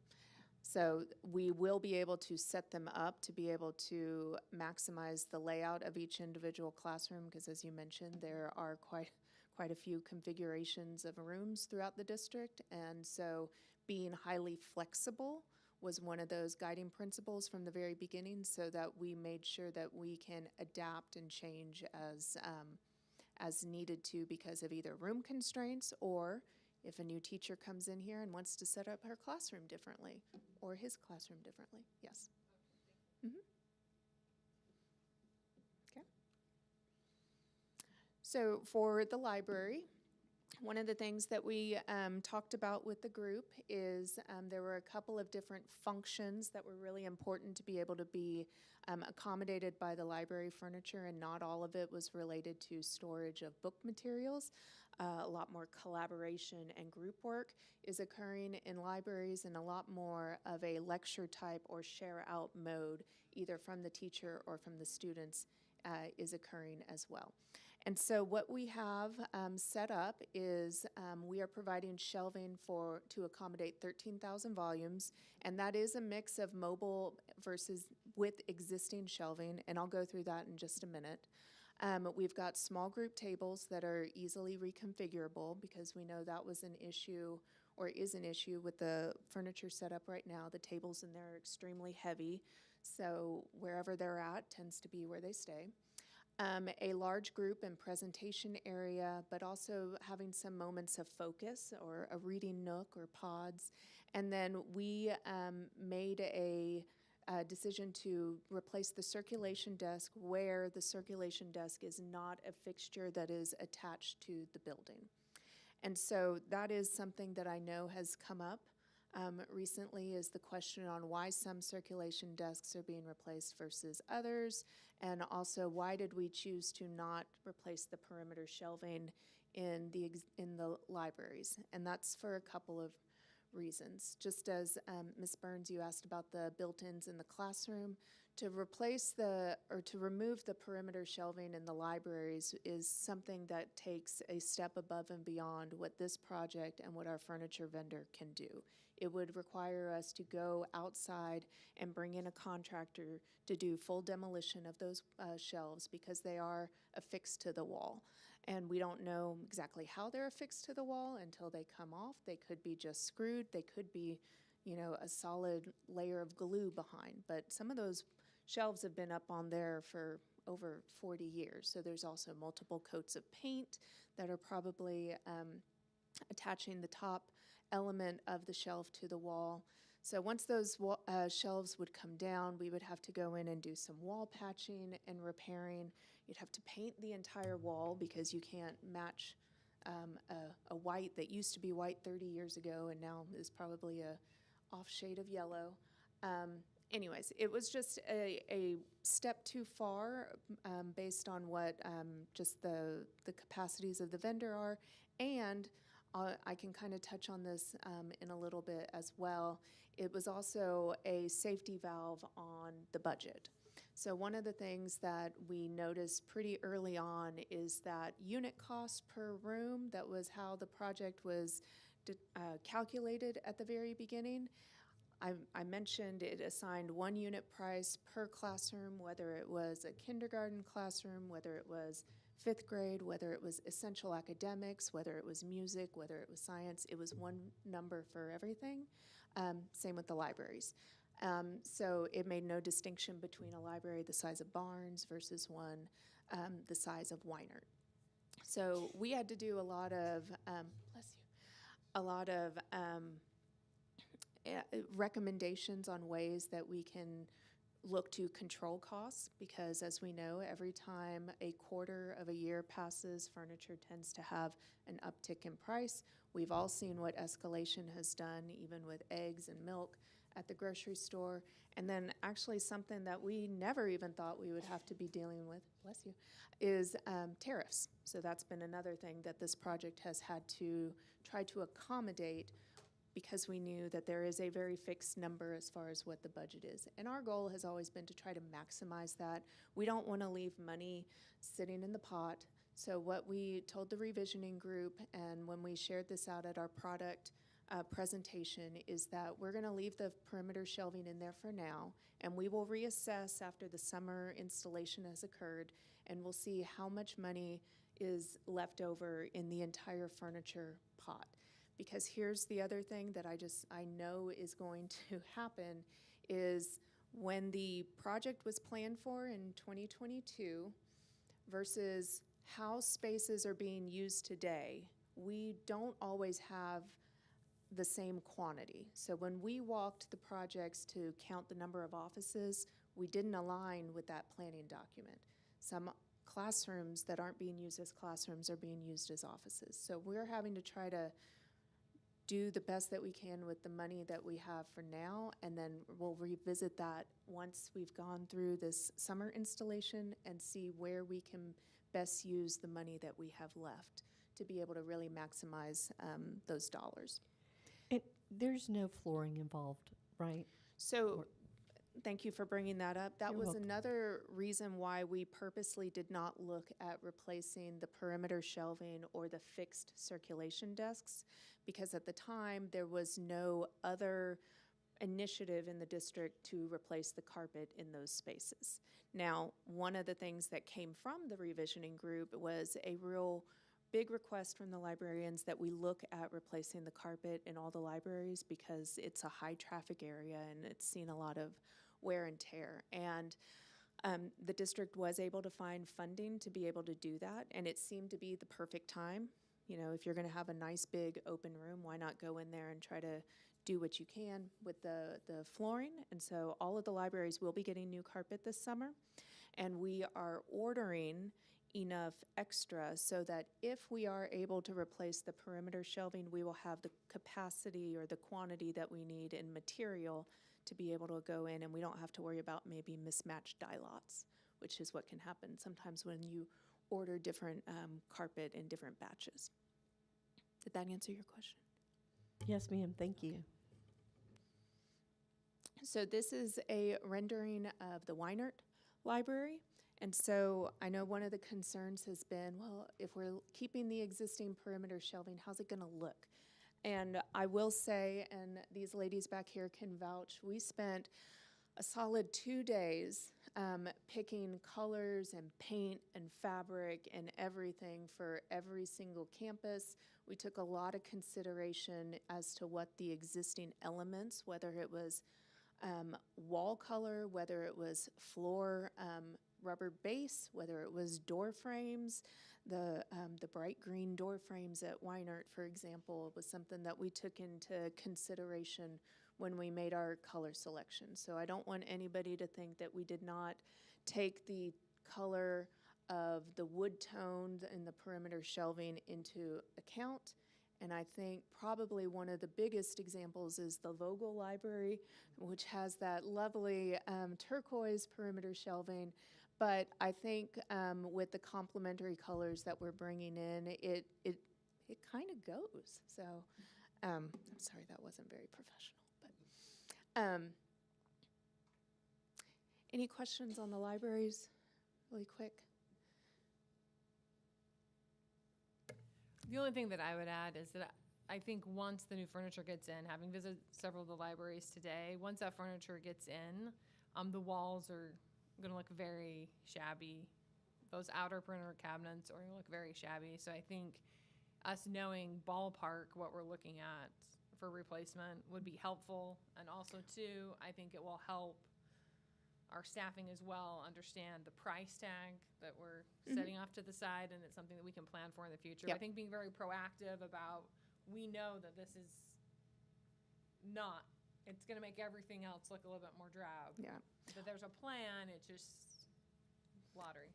Yeah, and I would also just reiterate that we talked about that quite a bit at our product presentation in late February. I think it was a shame that not more people attended that, to be quite frank, because I think a lot of those questions and concerns would have been answered, or we could have been able to talk about it then and there.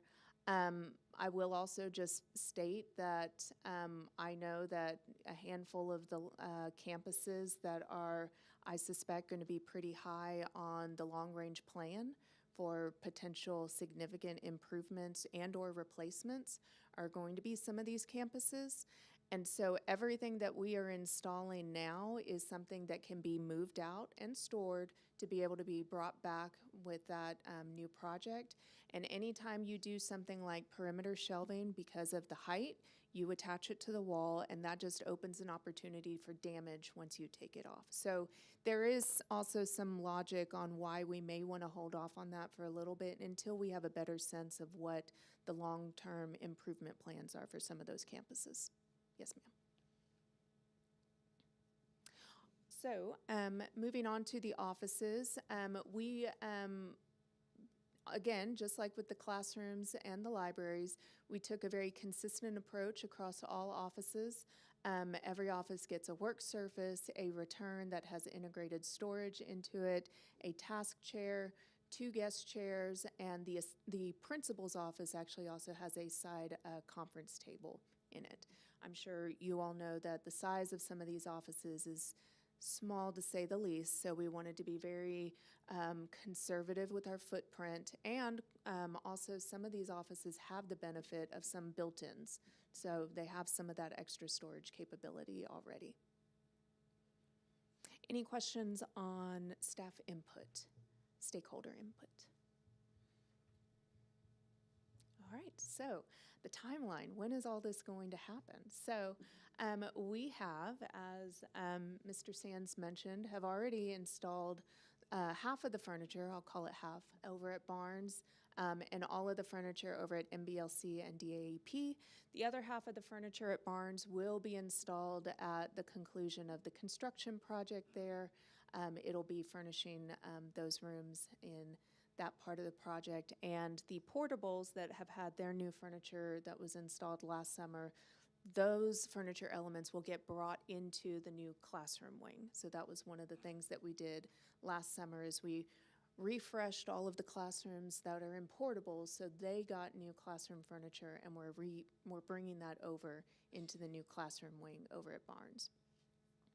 So just as a really quick overall timeline for the elementary school project, we are in the pricing and fabrication phase right now. We have solicited all the quotes. Those have been turned into purchase orders. Those purchase orders have been given to the vendor, and they have inputted their orders. So everything is off to the races as far as production, and we are on time. So you will remember this schedule from me last time. So this is where we're at right now, that fabrication and shipping time frame. But as you can imagine, 6 campuses is a lot to try to accommodate over one summer. So we had to be very diligent and very prescriptive in how we moved through it. So we've had quite a few phone calls, not just with district staff, but also with campus leadership, including maintenance, department head custodians, and so everything kind of pivots from the last day of school. Boxes are actually going to be delivered at the beginning of May to each campus, so they can start packing early. But once that last kid leaves on that last day of school, it is off to the races. The teachers and the IT department will have about a week to remove their personal items. The moving company will come in and do 2 campuses at a time, and they will collect the boxes that have been packed up and taped. Then the furniture decommissioning agent comes in right behind them. After the furniture has been taken out, the carpet in the library and the campus floor waxing are going to be occurring simultaneously. And it's really important to note here the color coding. We paired the campuses for a couple of reasons. Number one, you'll notice that the triplets are kind of spread out. There's 1 triplet in each pairing, and that is intentional because the decommissioning team and the furniture installation team is going to be consistent amongst the 3 triplets. So once they get a hangover at Vogel, Kinnicky will be even easier, and then by the time they get to Potlawn, it should be easy peasy for them.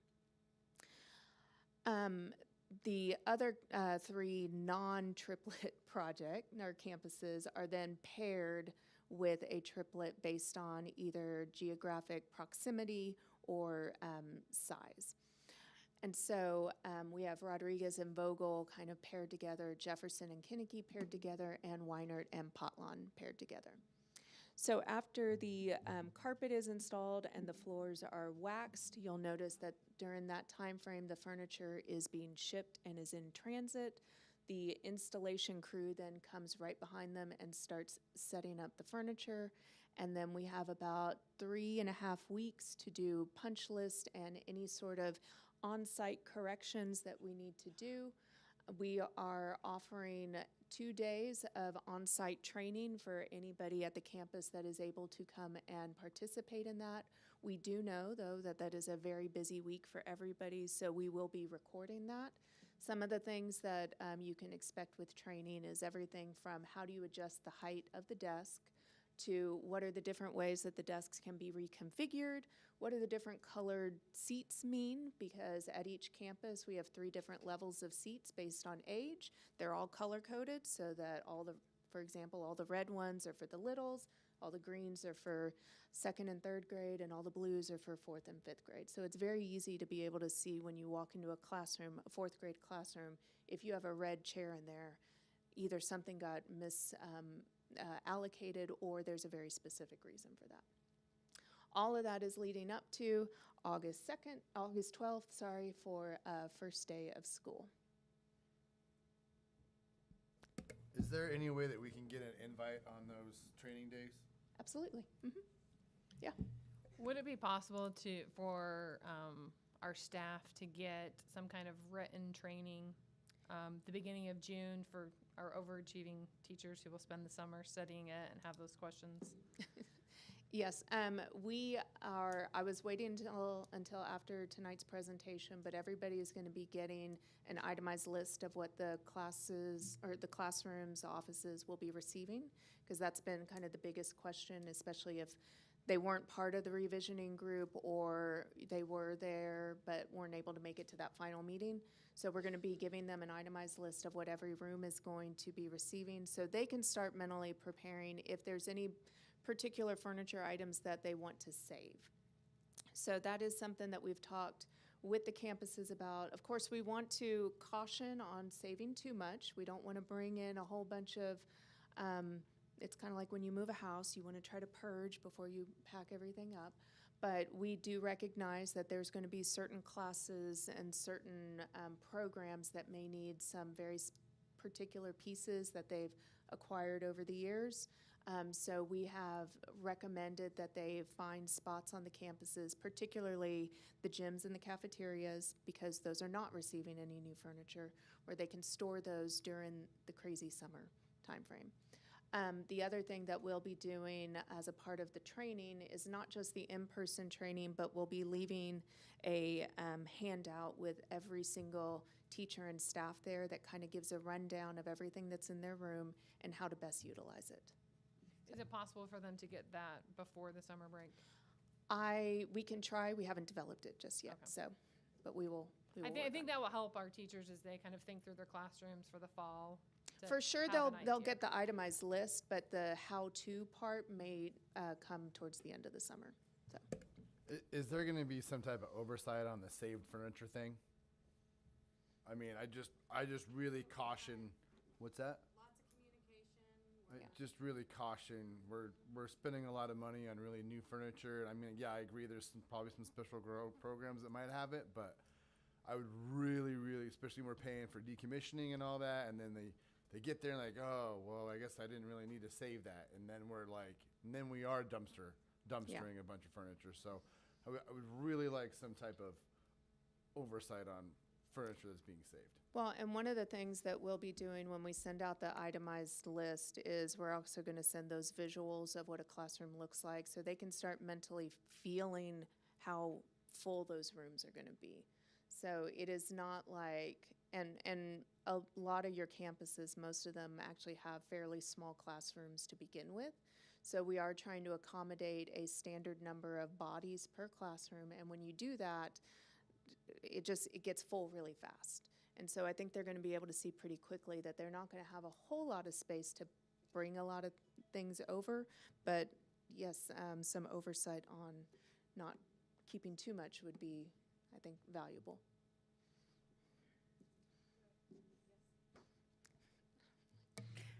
And I know that's hard for people. I know it was hard when we replaced the high school and people wanted to hang on to their stuff. And I see it when I went to Weinert. Some of that furniture was still at Weinert when my kids went to Weinert, and I went to Kinnicky the first year that Kinnicky was open, and they didn't order library furniture or playgrounds equipment. So we just had some fun over at Kinnicky.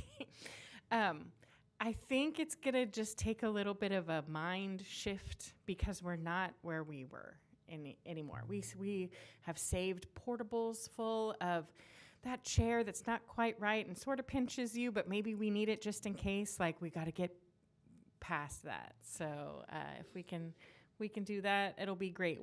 Gone are the days where you had to sit at the same computer every day because you knew that the missing key was the A.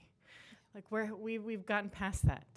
And so it just takes a little bit of a shift. The voters have been very good to us the last 12 years and really invested in our students. And so I think everybody can take a breather that they have the equipment that they need. So it'll just take some hand holding for some of that. And I do think probably your biggest advocates for that are going to be the folks that served on that visioning committee. So there's 5 to 6 people at each campus that have been involved in this and know the drivers behind why certain pieces were selected, and that there's a real push to making sure that we're bringing in modern, relevant pieces that are going to aid in your instructional delivery and not just be something that collects dust in the corner. So there was diligence and thoughtfulness behind how every product was selected.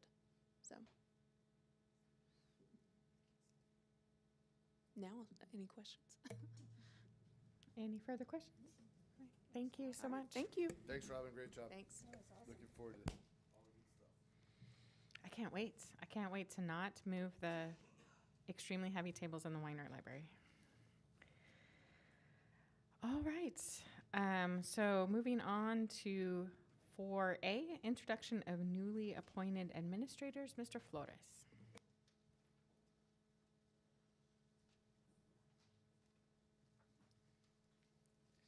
Madam President, Dr. Vahil, Board of Trustees, I'm introducing new employees here, and Dr. Kenneth Vogel, you guys hired him in our March board meeting, and he started his role as Chief of Student Support Services on April 7th, 2024. He comes to us from Fort Stockton, and he has hit the ground running, and he's right here. Madam President, Board of Trustees, Superintendent, I just want to say thank you for the opportunity to serve the students, the staff, and the greater community of Seguin ISD. I've tried to make the most of my time in the first 2 weeks and 2 days that I've been here.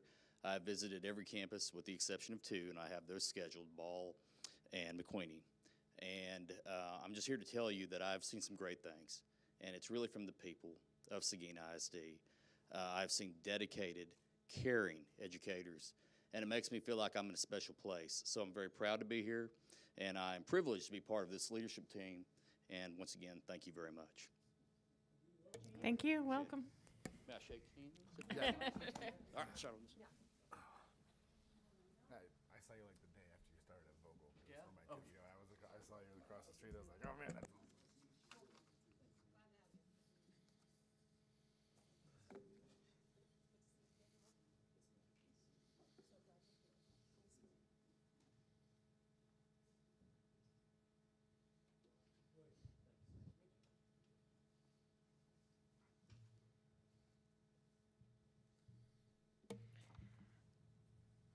All right, so moving to 4B, personnel information professional employees. And that list was provided to you all. I'm not sure if there's any questions on those. All right, I bought us some time. All right, thank you. 4E, budget presentation, Ms. Oaks.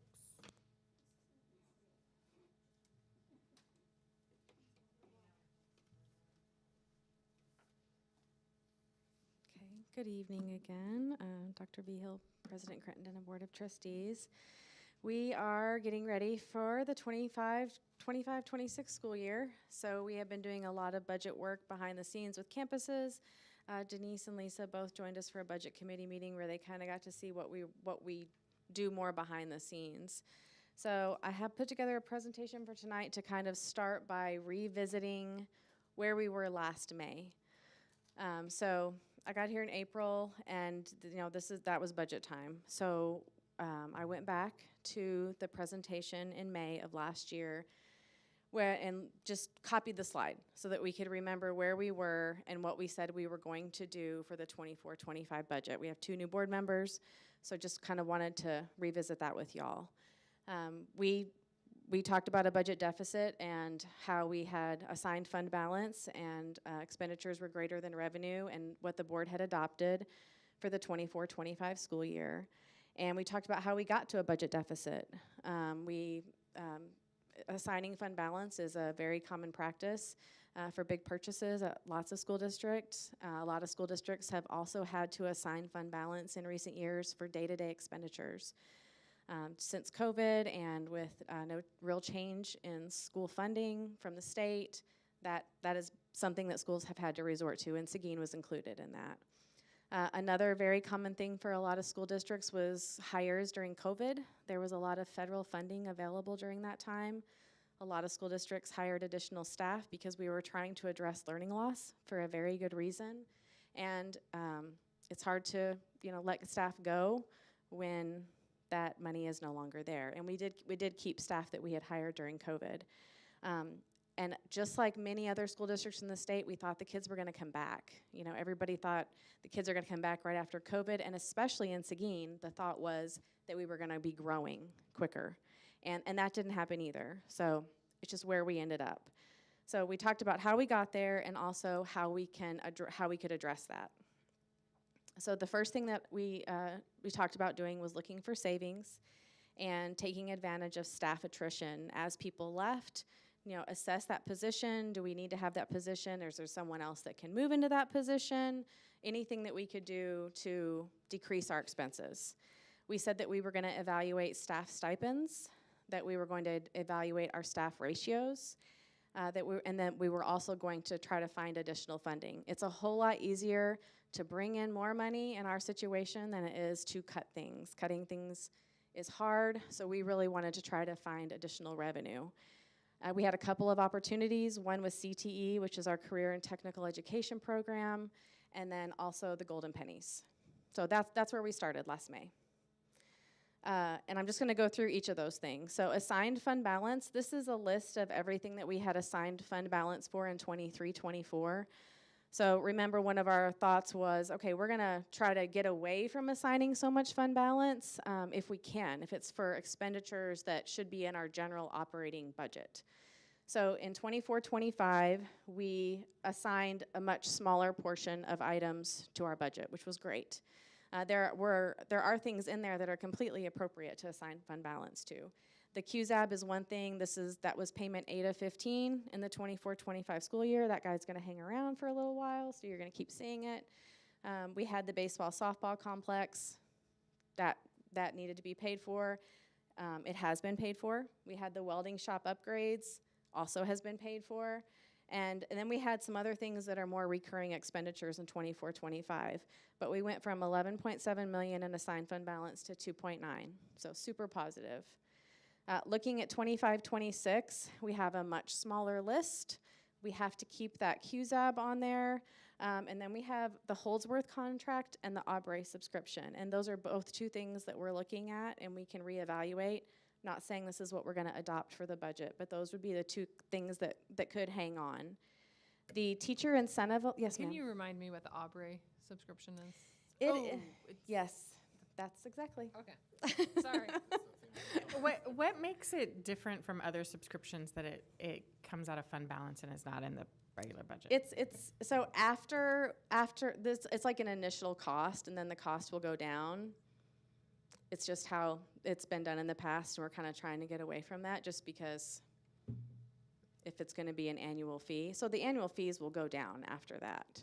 So we keep them there, and then the way that, and it works really well, the way that we build the budget is we have our general operating expenditures that kind of stay the same every year, and then when we have things that are gonna change a lot, we've assigned it to fund balance. There are different ways we can do that with our software, though. So something we're kind of trying to work out of. I didn't know if there was something special about that one because we No. have so many subscriptions to I know. things. So Yeah, and those are definitely two things that we can reevaluate for the 25-26 school year. The two other. Yes, or do we want to keep them? Oh, okay. I mean, it's always, I think it's good to look at.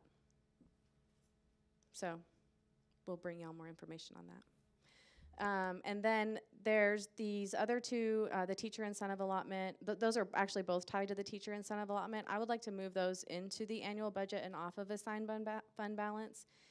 Since we're where we are with teacher incentive allotment, we're going to see revenue, and 10% of that revenue we can use for these expenses. So this is going to be, these are going to be things we're going to be paying for every year. So we're just going to put those in the general budget, and we won't itemize those out for fund balance anymore.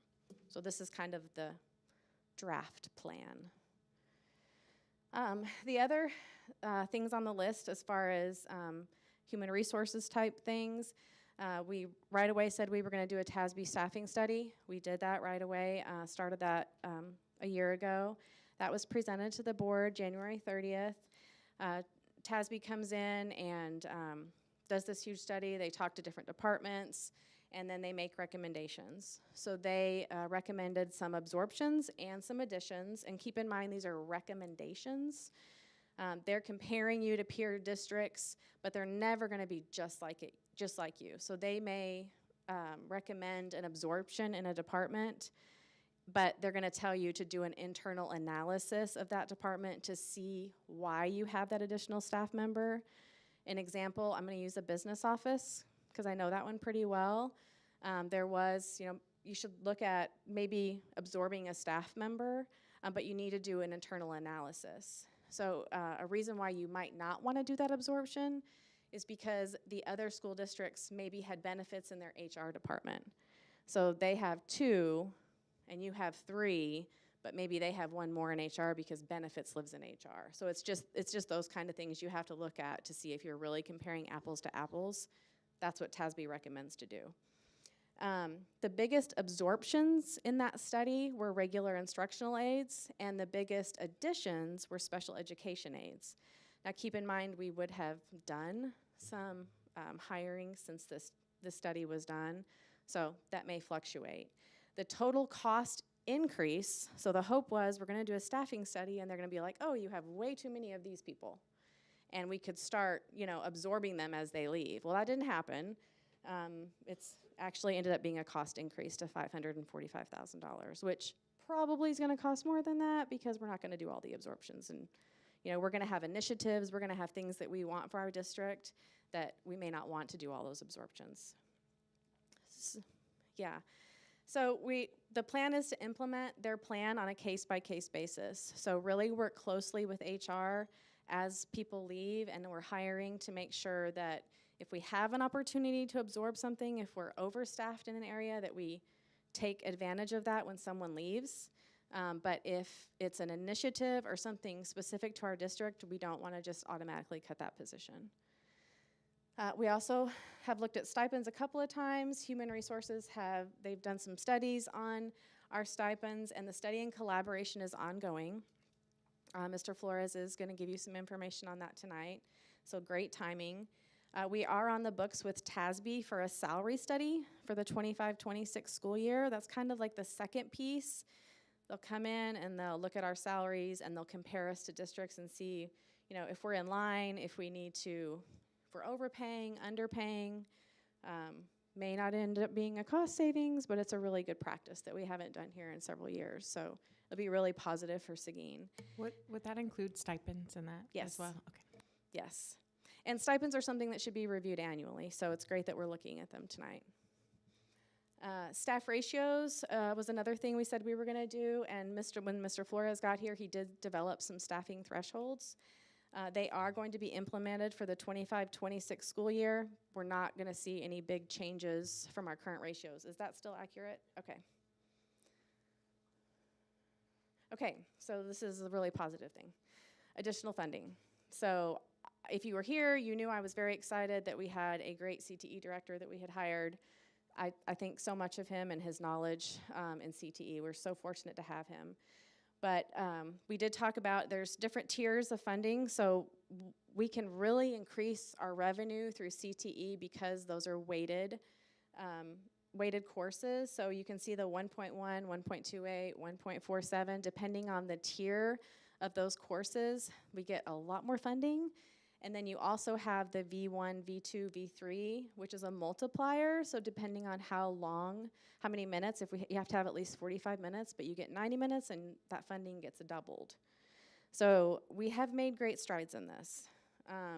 You can see in 23, 24, so we have our V1, V2, V3, 45 minutes, 90 minutes, 135 minutes, and how many FTEs we had in 23, 24 in each of those levels. And the total amount of money, when I say allotment, that's how much money that TEA gave us for our CTE. And we're required to spend at least 55% of that money directly on the program. We spend close to 100%, but it's something we can look at too. But we generated $2.96 million in 23, 24. 24-25, now that is also FTEs. I apologize, I meant to add that and I didn't. But same thing for 24-25, you can see those FTEs did increase, which was our goal.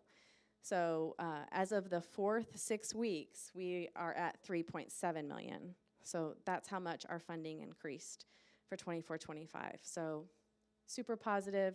Big reason why I'm bringing the budget amendment that I'm bringing to you tonight, which decreases our deficit by $1.5 million.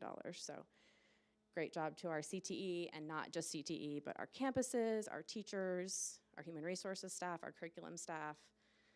It took everyone working together and having buy-in and being willing to have a little bit of change. These are some of the changes. So in 24, these are some of the changes that generated the additional funding. In 24-25, 7-period day with CTE teachers teaching 6 periods in 23-24. So in 23-24, we had 7 periods, teachers teaching 6 classes. In 24-25, we had 8 periods, which equals more sections, which turns into more funding, with CTE teachers teaching 7 periods. So that equals more FTEs. More kids doing CTE equals more funding. They did add professional communications and interpersonal studies to the high school. So those became new CTE courses. And also increased IBCs, which are industry-based certifications. The plan or some possibilities for 25-26 are adding some CTE courses. You can get funding in both 7th grade and 8th grade for CTE now. It could mean a hiring of FTEs to teach those classes. But if you have enough kids in those classes, you'll generate enough funding to cover those costs. And it's really good for kids, and they get really excited about it. So also continuing the same model as 24-25, where we made up ground, adding additional high school courses, identifying extended practicums, which is 3 credits. Those are the longer courses, and to really try to continue to increase our IBCs, our industry-based certifications. And our CTE director would have loved to have been here tonight, but he's on a plane. So if you have CTE questions, someone else here might be able to answer them if I can't, or I can get the answers from him. But does that all make sense to y'all? Okay. Also, additional funding was golden pennies. We talked about that last May, ordered the VADER, the tax ratification election. This was going to be over $2 million in funding every year starting in 24-25.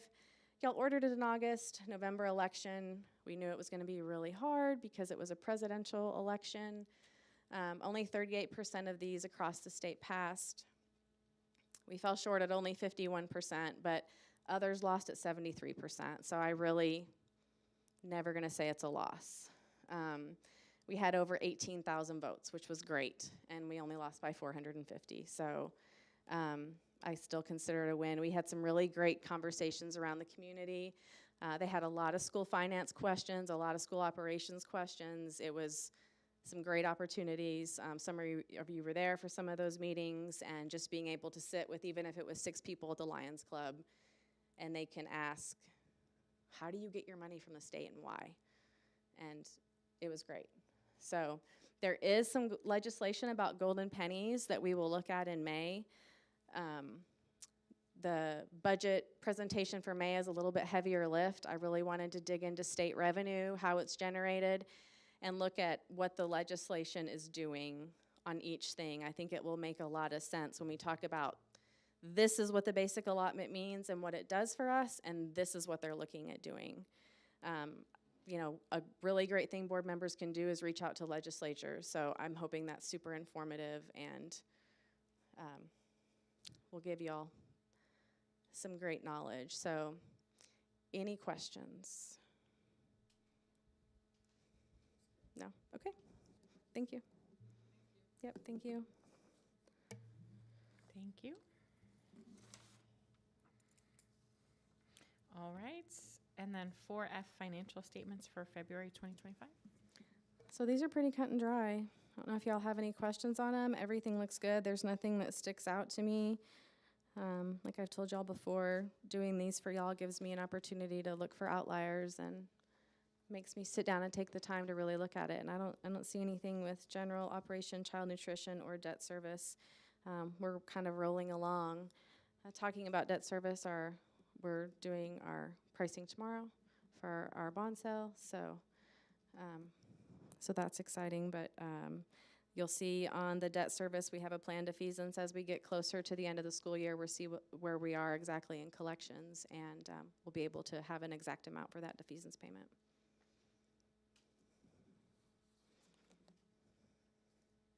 Any questions? All right, then 4G purchases made over $50,000. So it's kind of a weird thing this month. You've got an informational item and an action item called purchases over $50,000. The one that's informational is this communities and schools. This is just to let you know that we're issuing a purchase order for the second installment. I kind of would like to just issue one purchase order next year for the whole amount. So that's a change that I hope to make next fall. This is just what we're used to doing here, but so you've seen this before. The other one is an action item because it falls outside of our policy for the superintendent being designated to approve it. It is something y'all have to approve. It's for our security services. So that one's on the consent agenda.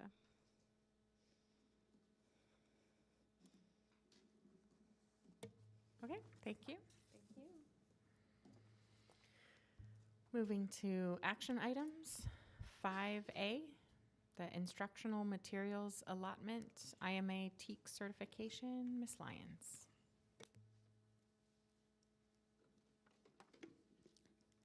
Good evening, Board President, Dr. Vigil, Board of Trustees. This is kind of tall. I'm going to give you an overview of the instructional material allotment and TEAC certification. We do this on a yearly basis. It is a certification of provision, confirming that our students are receiving 100% TEACS-based curriculum at their grade level and content. And it does have to be signed by the board president. So our instructional materials assigned of allotment is a funding resource coming from TEA. This is approved by the State Board of Education under House Bill 1605. It's the IMRA process. And it's also in our policy, EF Legal, for instructional resources. The certification provision process, school systems have to annually certify that students are provided with materials covering all TEACs for each grade and subject. I did add here the estimated funding for our EMRA this coming year to include our $20 per student for the printed materials and $40 per student for the blue bonnet. That is not added into this amount, and it's just estimated just depending on how many students. Remember, it goes by our attendance. Here's our elementary curriculum. We currently have, by each subsection, it's either continuing, meaning it wasn't a renewal, or we have a new adoption. So here's our pre-K. They use 3 cheers for, which is Savas, and that is continuing. They're looking into a studies weekly for social studies, and that's pending, depending on what the campus wants to adopt. Then we have our kindergarten through 5th grade for our literacy HQIM is HMH, and that is continuing. Our Blue Bonnet is our new adoption, and we had a workshop on our Blue Bonnet. And then we have our science, Savas, and our social studies is Studies Weekly. And both English and Spanish for all contents. Our secondary curriculum, we have our new adoption for our ELA for middle school only, 6th, 7th, and 8th grade, and that's our Amplify ELA. Then our new adoption for Blue Bonnet in math, middle school, and Savas continuing in science, and Navigate Texas is a new adoption. It is the only social studies curriculum that TEA has approved. So there's only one curriculum to choose from, and it is the first time actually that we have a curriculum that we're going to adopt here in Seguin. Usually they use the TEACS resource system. You're probably familiar with that, where it has all the TEACS and it'll have everything they need, scope and sequence, all of that. But we are going to adopt Navigate Texas. Teachers did look at it and they loved it. Then we have our 10th, 11th, our secondary high school is McGraw-Hill Study Sync, continuing with Carnegie Learning for math, and Active Classroom is the high school social studies curriculum. And that's basically our provision for our IMRA that gets adopted through school board. Any questions on the curriculum or the process for the certification of provision? I just want to make the comment that thank you so much for the tables. It made it so much easier to see what was where. You're welcome. Thank you very much. You're welcome. Thank you. Thank you. Have a motion? I move that we, you moved it. You moved my information. I move that we certify the instructional materials that carry all the TEACs that we need for our district. I don't know if you want that. Okay, so I'll read it again.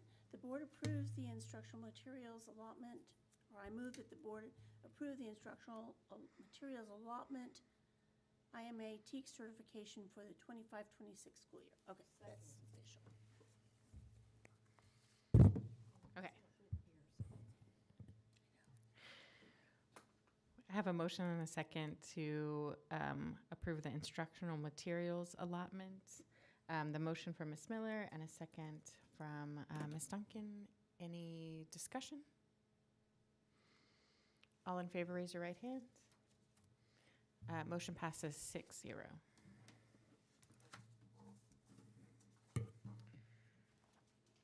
Next is 5B, approval of proposed budget amendments for April 2025. Ms. Oaks. So typically this is in the consent agenda, but since this is kind of a big one, we pulled it out and made it an action item so that I could explain it to y'all. And like I said earlier, it's a big win because it's a $1.5 million decrease to our deficit. I just wanted to talk through it so that you could understand it because there's a lot of moving pieces in here and some things that are still going to move. So I do anticipate bringing you another budget amendment, and I hope it's really good news, but I'm not going to say that yet. So just kind of starting from the top down, you can see what the original approved budget was. I don't know. I'm looking at the attachment. If y'all are looking at the attachment, the actual budget amendment, I'm just going to kind of talk through that. Perfect. Thank you. Thank you, Jeff. So our revenue, we've got some increases and decreases. There's a few reasons for that. We have a slight increase in ADA. like I said, we have an increase in CTE. We also have an increase in our SPED numbers. That increases our funding. It also increases our expenses. We do have significant contracted services in that area. So some of these additions to the function expenses are due to that. But we talked about this before. There's been a lot of changes in the legislation with tax rate compression.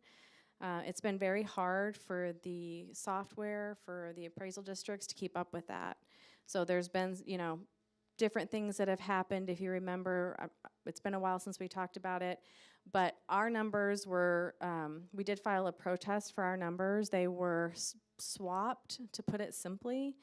That does affect our funding, but lucky for us, it affects us super positive because our what we call our T2 numbers is less than what was reported to the comptroller. So that protest has been filed, it's in the works, the comptroller is in the process of updating it. But in the meantime, I estimate our revenue based on what I think that what I know they're gonna change our numbers to. So we're seeing a decrease in tax collections, which is where we see that money go down in local revenue. That means an increase in state revenue. So that's great. It's not simply going to be even. So that might be a misconception. It's not always going to be exactly. But along with our slight increase in ADA, our CTE numbers, our SPED numbers, we have a little bit of an increase in bilingual. Our funding has gone up. So that's where you're going to see the biggest difference in state revenue. Our federal revenue, that's our SHARS money. There's been a lot of controversy, a lot of changes in that. So we're going to go ahead and plan on getting less because we're not going to get the money that we budgeted. We've gone through enough of our audit and what we do cost reporting and look at all of our services throughout the year, and we know we're not going to get what we budgeted. So we want to go ahead and decrease that. So that's the revenue side. The expense side, like I said, are lots of moving pieces. This is organized by function, but all of these functions are going to include payroll, which is a big part. We did fill some vacancies this year, so that has played a role into this. There's big things and there's little things. We've filled some vacancies. We've hired some higher paid staff, more experience. We've had more people take out health insurance than they have in the prior years. TRS percentages have increased. So that's going to affect lots of our functions. Specifically to special ed, we have had an increase in students. The function 31 increase is guidance and counseling services. That's due to just paying for an extra diagnostician, or whether that's in a salary or a contracted service. We looking at transportation, that's function 34. We've had a ton of overtime. That's related to bus drivers driving for ACE, extracurricular. We are in talks with Dr. Vogel and Mr. Flores and Coach Daly to kind of look at a way that maybe we can have some cost savings there by maybe doing some different things with coaches driving, and the overtime is a lot. So that's part of our amendment for function 36. Maintenance, our repairs have been super high. This is gonna include the chiller incident at Vogel that we are still working through. But the insurance company is deciding what the cause was. As soon as I hear back from that, I'll pass that on to y'all. But if we end up just paying a deductible, that's great. So we're just working through that. But I went ahead and included that in the budget amendment because we know it happened. So security services, we're like over the top on that for the year. We're going to have to increase that function to be able to finish out the year. This was done last year as well. So like I said, we're just trying to make a real effort when we open the fiscal year next year to do large PO amounts instead of little baby ones, or as the year goes on, so that this money is encumbered at the very beginning. It's just kind of like retraining a lot of our secretaries and departments on how we're going to think about this. So security services are going to be higher this year. We had a technology position when you're looking at function 53 that was moved out of federal to local. We had previously paid a technology person out of federal money, really needed to move that into local, so that happened. And then this last one, function 93, we're gonna go ahead and add money to that function. This is our SSA with Luling. There's a lot of pieces to that are unknown. This was new to the district last year. They didn't really know how to budget for it. And with changes that we've already seen this year, this number is going to change again. But this is what Sally Eckert, our budget coordinator, she and I sat down and went through this, and this is what we feel the best about at this point. So, Liz, great. can you explain a little bit more Yes. about that? Because Which it's one? such a large number. Function 93. Yeah, so that is Luling ISD. It's a shared services arrangement. So they send their kiddos over to us for SPED services. We bill them. We build a budget and we bill them, and then we essentially settle up at the end of the year. So we say, okay, these are your kids, and this is how much these kids cost. This is how much you paid us, and we settle up in the summer. Since it was new last year, nobody really had any idea what that was going to cost and what to expect. So again, when they set it up this year, there were still a lot of unknowns. You don't know what kids you're going to get till you have them, and then that changes throughout the year. So I really don't think it's going to end up being a $740,000. I don't think that's going to stick. But keep in mind, even though we're adding to that expenditure budget, if those costs are greater for the Luling, for those kids, that's going to increase revenue too. Okay.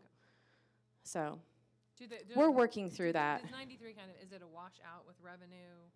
No, so it's always just going to be well, if you're including the revenue and the function 93 payments to fiscal range, yes, we shouldn't lose money. Yes.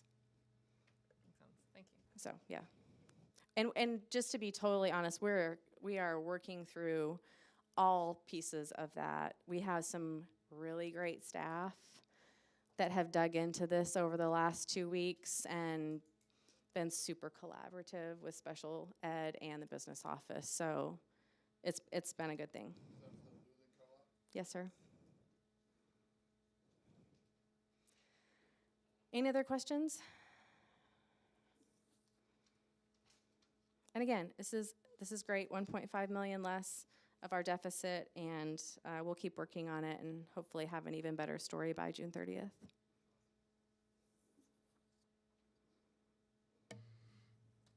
If there's not any other questions, I'll entertain a motion. Madam President, I move to approve the proposed budget amendments as presented. Second. Okay, we have a motion for Mr. Dwyer and a second for Mr. Bright. Any discussion? All in favor, raise your right hand. Opposed, same sign. Motion passes 6-0. Thank you. Thanks.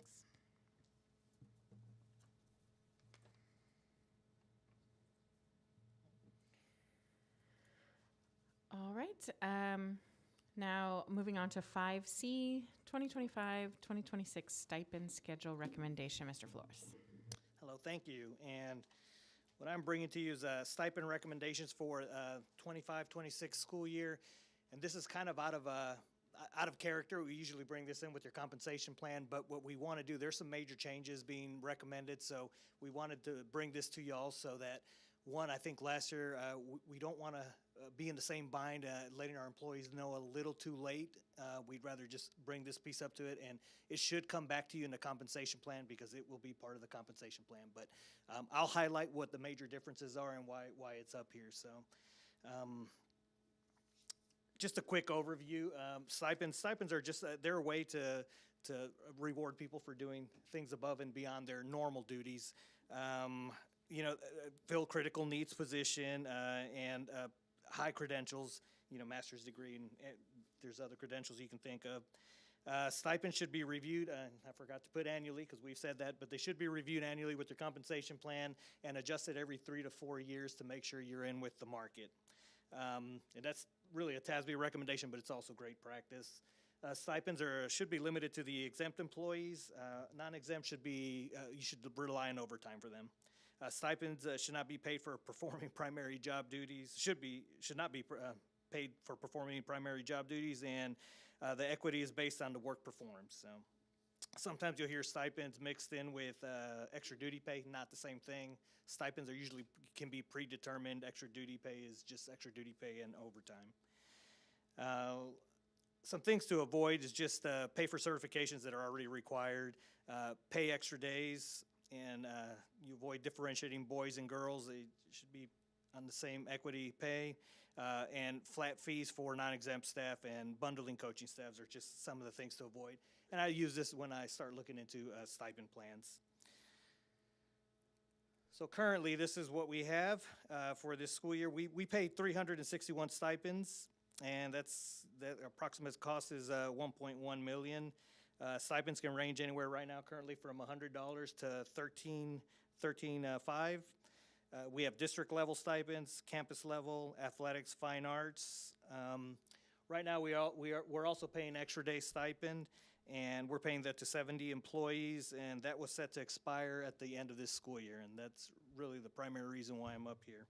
The approximate cost for the extra days is $322,000 that we pay in extra days right now. Could you explain the difference between an extra day stipend and someone who's on a contract for more days? Yes. So, someone who's on contract for more days is it's assigned to that job, usually to the job title, job description, and this extra day stipend was a way to grandfather in everyone last year when the stipends were rolled out. They were rolled out in July, so it was a little late for our employees to make any kind of decision. So we created an extra day stipend in order to make that up. But they're not really typical. The extra day on contract, you see that way more often than you would see, but that's usually tied in with the dual contracts. Sometimes coaches have dual contracts where you tie in extra days to do that. But when you do that, you have to, it's just a balance, or you're pulling a lever. Then you got to look at the stipend amount and make adjustments to be equitable there. Is that? I just want to be clear, like, we're not asking people to work days and we're not paying them. No, and so, and I'll take athletics because I'm familiar with that. So I've coached under just a regular teaching contract, and the stipend covered my extra days and duties that I was asked to do, and had to do because I was earning that money. So as a middle school football coach, that stipend covered my trips to Corpus Christi, Texas every weekend to go scout, turn in film, and just help put the film together on a Sunday. I was still paid 187 days, but I received the stipend. Even though I worked out of my contract work schedule, I was already paid for with that stipend. And it's hourly. People probably owed me money, but it was something I enjoyed doing at that time. All right. Any other questions?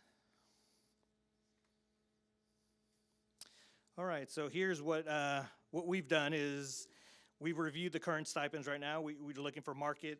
We look for market equity. We look for compression between stipends and just the equity between the job that's being required to do and that pay. We got some input from some principals and directors. And when I say directors, it's athletic director and fine art director. TASB research, we looked at TASB, we looked at their numbers, the market, and I did include that on the sheets I provided on who we researched with. And we just looked at websites and printed out their comp plans just to see what they were doing. All right, so the recommendations. Recommendations is to roll the 24-25 stipend names, roll all of those over into 25-26. I have shared a couple extra sheets, and we can go through those to show where the adjustments were. But any adjustments made on those were made to market value, or they exceed market value already. I can't think of a stipend that we looked at that is under market value or lower than a competing district here. Now, I do want to say that this is a recommendation that can be brought back to you again, because I do owe Coach Daly conversation still on looking at buttoning up some of these stipends with coaches, and we also have a fine arts director or coordinator that has not been hired that may want some input and is helpful with organizing some of the fine arts one. Others that we just looked at, when I've made some recommendations on middle school fine arts, and when you look at them now, you notice that the high school guys are really, really close to it. So again, those are conversations that I do need to have with the fine arts coordinator and whoever's coming in, just to see like how far do we really need to separate those two levels, because middle school and high school band, they're both busy, but high school's really busy. So those are things we still need to look at. So again, what action you take tonight is not finalizing anything. It is still open to add to it. Okay, the biggie is that omit the expired extra days that will expire this year, is just to omit them and not to include them in next year's stipends. And what I will address is, yes, that will cause a loss of money to employees. More specifically at the high school side, there's 24, and this is just the athletic side, so 24 coaches would see a decrease anywhere between $189 to $9,400 just by eliminating the days. However, 25 of those coaches would see an increase, and that increase would range anywhere from $200 to $2,100 for a year for some other coaches. So it's kind of right in the middle. It's not about saving money, it's about equity. The money, if there's any savings, it's something like $20,000, $26,000, but that wasn't the purpose of creating this plan here. The purpose was to create some equity. So I'll leave it then. Can you talk a little bit more into that? Yeah. Because what I'm hearing is that there's a coach tomorrow who is going to find out they're going to make $10,000 less next year. Right. Yeah. So what position? I mean, what?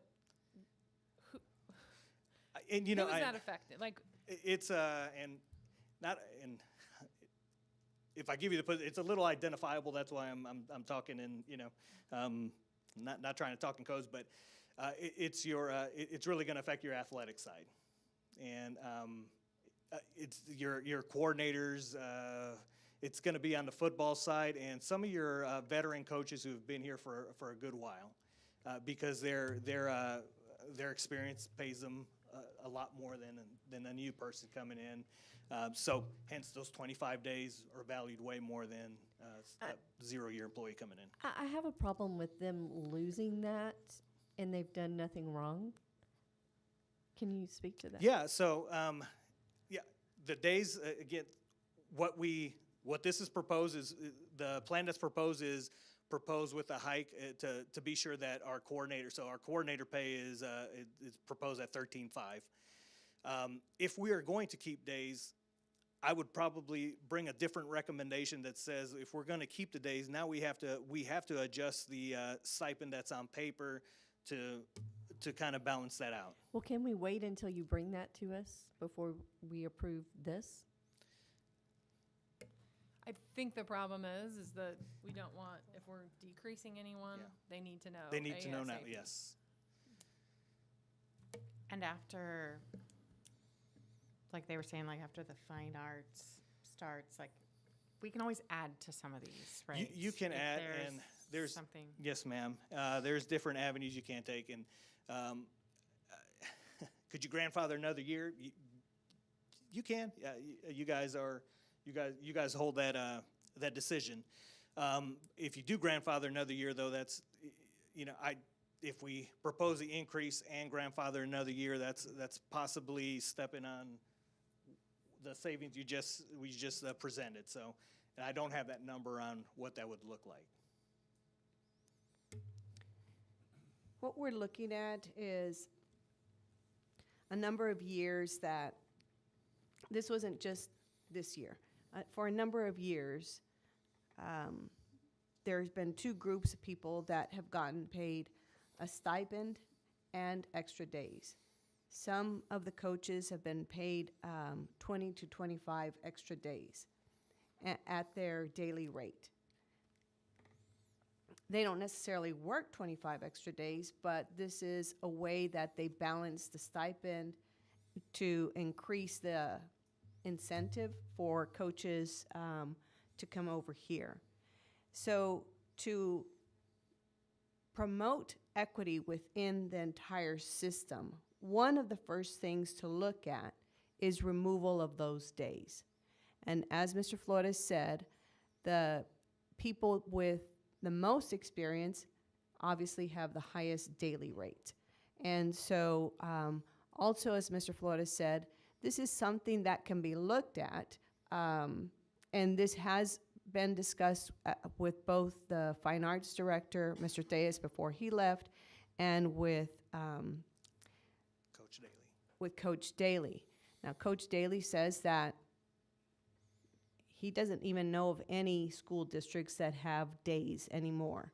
So it is a long term, and Ms. Duncan, to your concern, we can look at this so that it's not as deep of a cut. That's certainly something that we can look at.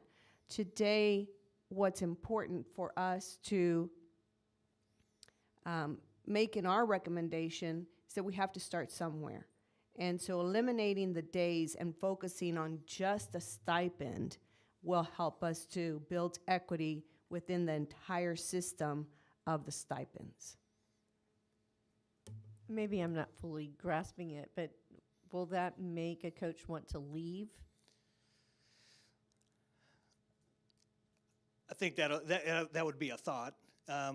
Yeah, I don't know if they would leave. I think our stipends are still they're still presented to be higher than competing districts in this area.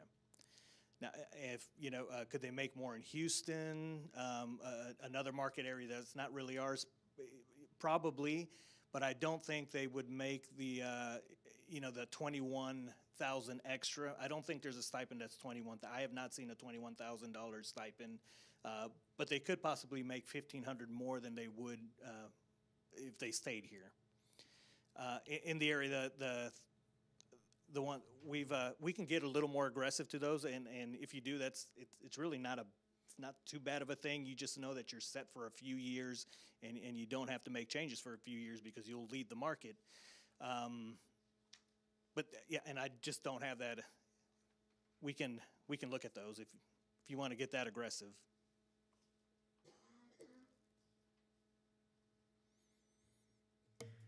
So most coaches would work a 187.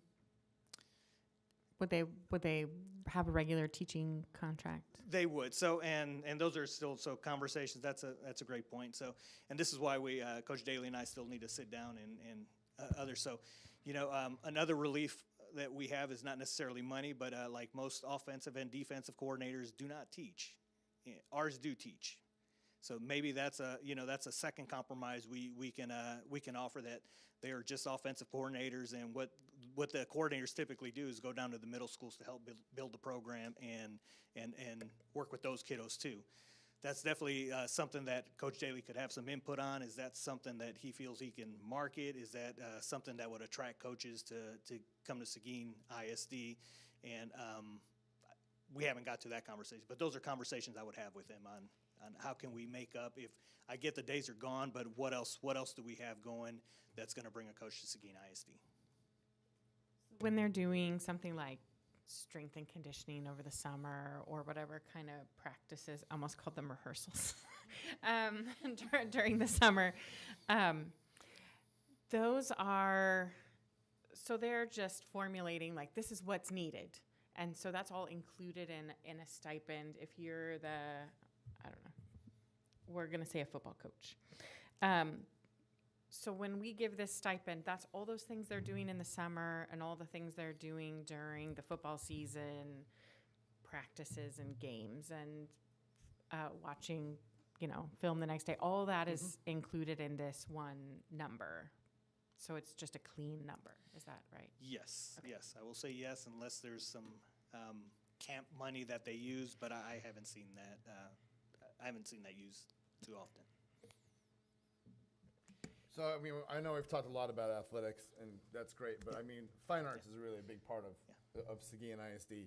And I know, especially the middle schools, support over the last couple of years has kind of changed, and they do some band camps and stuff, as the high school does the band camps.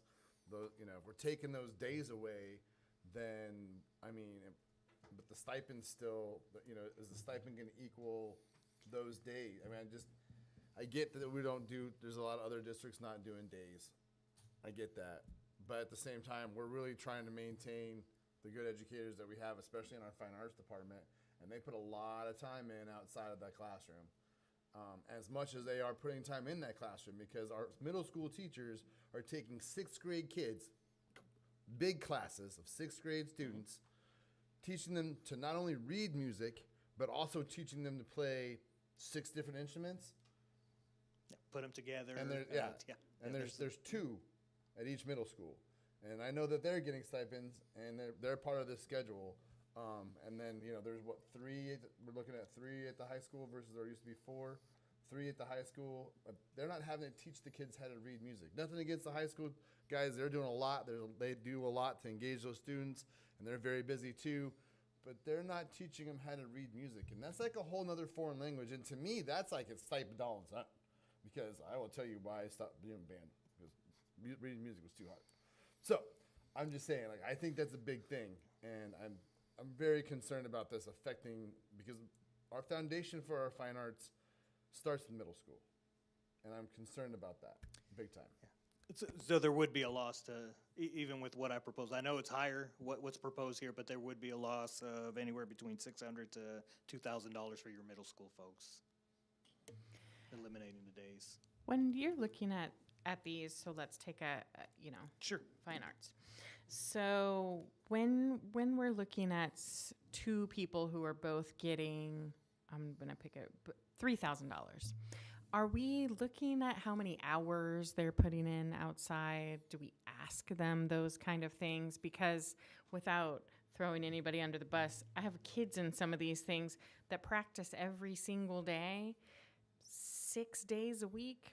And I have some that have never stayed after school. And they get paid the same stipend. Or close to the same stipend, and the same with middle school and high school. Like those schedules are very different. Do we ask them how many hours they put in, or those kind of things, or do we just look at what other? Or is it just standard practice? Is that just how it's done? Yeah, it's more standard practice and looking at market comparisons. But is that equitable? So, yeah, if someone's, and I hate to go back to athletics, but it's more of the world I know. I think my head coach would tell me he did not want me on his football squad if I wasn't pushing my weight, regardless of whatever I was making. So I don't know. There should be an accountability piece. I think that's the accountability. It does feel unfair if one person's working 20 hours and the other's working 5. But I don't know if somebody's accountable to supervise that to make sure that's happening. But to sit down and say what we have been working on is looking at descriptions for stipends, because we don't have those, and sometimes you typically do, required to work, 5 meets, you'll have that laid out. We don't have that. It doesn't exist here yet. I know people have an idea of what, hey, you're going to be the UIL person, that means you're going to do these competitions and you can lay those out, but to say I have them written somewhere, I don't. They don't exist here. But I know with the fine arts and athletics, it all depends, because we can say you're going to coach 10 games, but if you make playoffs, it's a good thing. You're coaching a little more than 10 games. Fine art competition, is it a fiesta year? Or are you going to the parade? So that's just extra duty. You're marching. You qualified for something in West Texas or wherever you're going. Those are just extra days that are already rolled into stipend that we just didn't predict. I also think that it's an opportunity for principals to come together and identify some requirements, because they ultimately are supervising the teachers on their campuses. And so I think it's a valid question. Anybody that's getting a stipend, what are the expectations with that stipend? And I think with the opportunity we have with a new performing arts coordinator, that we start to establish some minimums for the stipends that people are getting. Now, to your concern, I think that we can look at, there is a difference with performing arts. I'm going to say teachers, because they are in the classroom teaching. And so, as Mr. Flores alluded to, there's different things that we can look at. It's really the days that we need to contend with right now. And certainly we can look at that and say, if they're a classroom teacher, then we can make an accommodation or whatever it is. We honor our teachers, but in the whole system, we want to be equitable because, for example, bilingual teachers and students that are in special services, special ed teachers, they're in the classroom and they are giving it their all as well. And they're not getting paid any extra days as a stipend. So I think that that's a consideration in trying to make the whole piece, the whole picture, a little more equitable and deservingly for the teachers that are in the classrooms teaching. Well, and to echo that too, because I recently had a conversation with a SPED teacher, and it was the fact that with especially the amount of students that some of our SPED teachers are seeing right now, they're seeing their students all day, every single day. So at the end of the day, or on the weekends, is when they're working their treatment plans, they're sitting in their paperwork, they're doing all that, and like you said, they're not getting paid extra days. They're just getting that one stipend. So, and I understand this equitably across the board. It's just hard. It's just figuring out how to keep things even. I think, if we're taking out the days and looking at the stipends so that we're comparing apples to apples, that will make life easier. And I think if we let staff know that this is a starting point, we have some more work to do, it's not going to go lower than this for this year. But this is the jumping off point so that we can, get people's contracts started and things like that. I think that helps, and I think it's something we need to keep looking at, because I think just looking at some of them, some of these aren't what they were 5 years ago or 10 years ago. It's a different world. It's a lot more time than we were asking, just a few years ago. And with different facilities and different things, the responsibility for that some of these people have, are different. So when you have the tiny cafetorium in the middle school and you had to build a set, it was just one little tiny thing that now, at AJB and going to be at Barnes, you're going to have to fill that space. That takes more time. It's just one tiny thing that so many of these jobs have changed. We'll have to look at this, but if we can at least, I think, make this the jumping off point and get some feedback about some of these, especially from a fine arts, coordinator and from Coach Daly, then that'll be good. So a point on yours with the teachers, that's teaching. I mean, the special ed teacher goes home, and I did it for years, and unfortunately it wasn't on a computer, and I had a pile of folders this high to fill out. Well, English teachers go home and they grade 100 essays. So that's just the name of the game for teachers. So we've never gotten a stipend for going home and doing work at home. It's just how it is. Well, the stipends are there. They're hard to fill areas, special ed, and I just want to make sure that we're being equitable at the whole picture.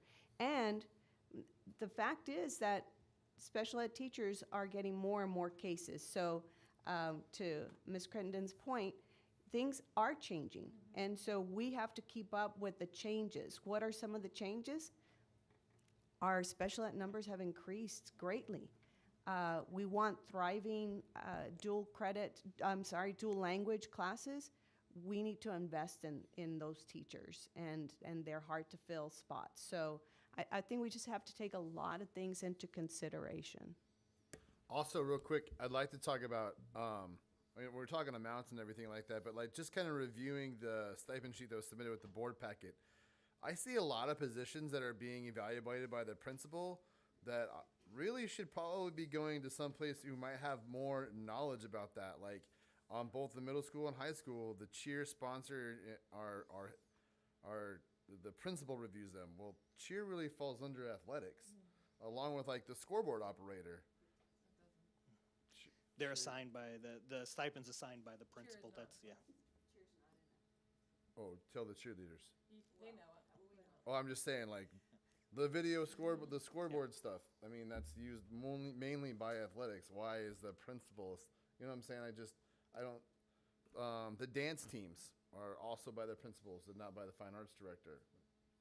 So it just seems like we're putting a lot on these principals when there's other coordinators out there or directors that could also be helping them, especially eliminating some of these spots out of there, because the principal's also running the school.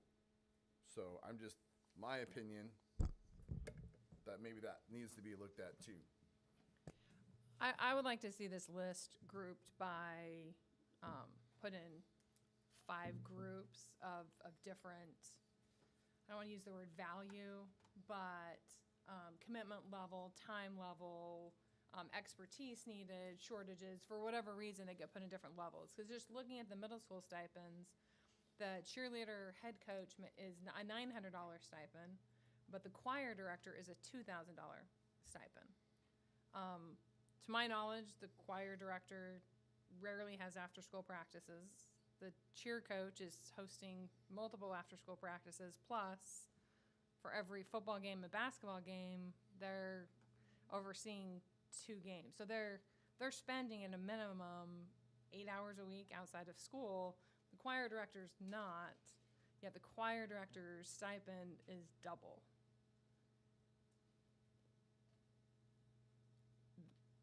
That feels very inequitable.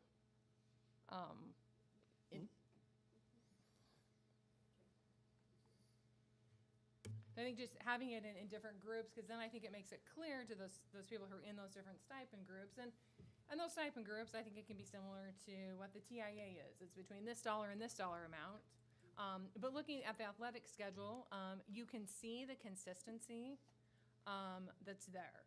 As you can see over and over again, head coaches make $7,500, first assistants $5,500, second assistants $4,500. It's repeated again and again and again. It makes it very clear that this is an even stipend.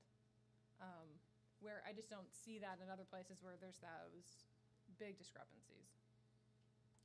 Yeah. No, I do think we need to get to work on some descriptions. Just like I don't have the knowledge that I couldn't disagree with you if a cheer sponsor did that or not at the middle school level. I don't have that knowledge. So that's what happens when you have 7 kids in the district. You learn all the programs. And you know, and there's still some, and times have changed, so there's some singletons that we're still looking at, and I think this is one we all agreed on, is athletic trainers. I don't know if they belong here, and then they belong somewhere else too.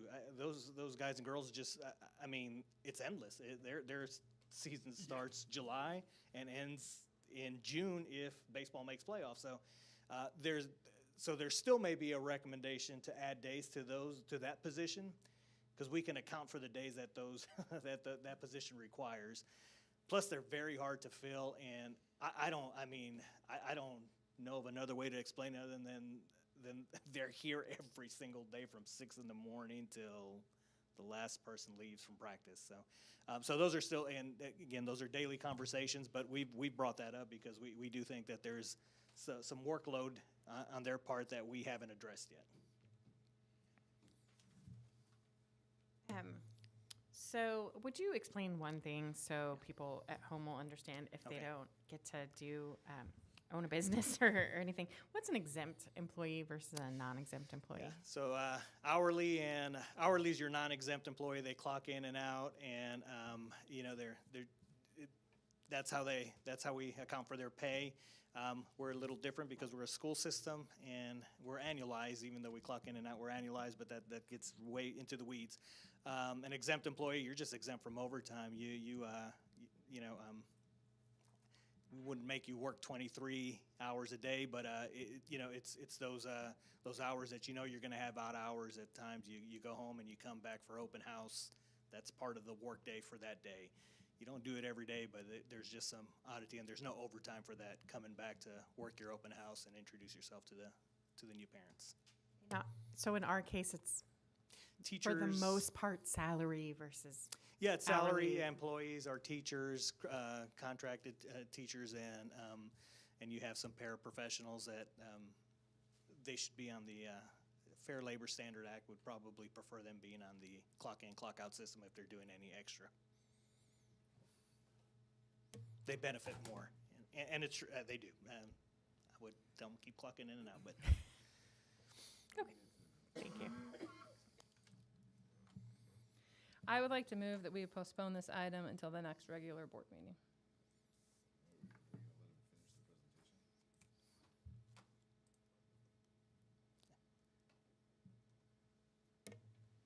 Yeah. Will you let him? no, it's just the extra cost that we had remaining. I think everything from an elementary campus, you see that it's just multiplied times 7, and we haven't added ball in there because they're kind of unique. They don't have all 5 grade levels, so that's just estimated cost.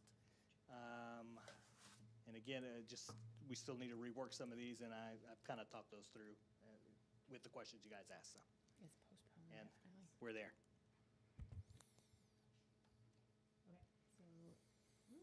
It will be, because we managed to mess this up. It's postpone definitely is the motion. Postpone. The wording is right there. I read it off the paper. Okay. But I don't know, that paper could be wrong. Sorry. I trusted the laminated There's sheets. 2 different ones too, so. Postpone definitely? Mhm. Yeah, let's move to the next regular meeting. Yes.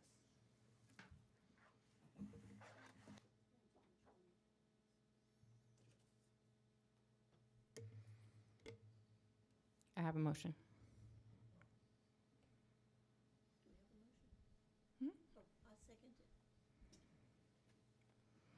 Okay, I have a motion from Mrs. Burns and a second from Ms. Miller. Discussion? What happens if we postpone this? Just I think coaches were, the coaches they're just anticipating to figure out what their next move is, because if they do decide to leave, I think this is a factor, and that was their ask, is can we get this, are we getting days or not? I think that was the major question. So it postpones that till the end of May. I would rather the message that we send is that we've been presented this, we would like some more information. There's some information missing on this, and so we'd like more to consider. I concur. Because I think it definitely will increase from where we are right now. I also see what Mr. Flores brought up about talking to the fine arts coordinator, and I need that position filled, really. We do. I feel like before this could really be made a decision fully, so.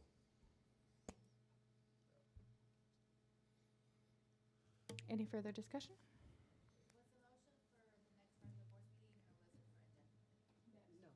The next regular board meeting. So it was definitely. Not indefinitely, sorry. Definitely. I guess my question to that is the fact that are we going to have a fine arts coordinator by the next regular school board meeting who's going to be able to have time to look at this? I don't think that's a position that's been posted. It's posted. It's Yeah, posted. It's posted. Okay. Yeah. I mean, that's just a big, or we end up doing it again, postponing again, so. It's also that's also a position that will require board approval for hiring. So they've got to be hired at another meeting. I think postponing gives an opportunity for Coach Daly to look back at the schedule and propose different amounts that include those extra days that were taken away, and potentially come up with more of a compromise. He's done that. Yes. Yeah. He did that. Hmm? Yes. But Coach Daly did it for athletics. We don't still have a fine arts coordinator right. who's done it for fine arts. Right. I mean, there was some work done on it before he left, but we don't have anybody in the fine arts doing that. It was just No, athletics. he left, and he left his feedback.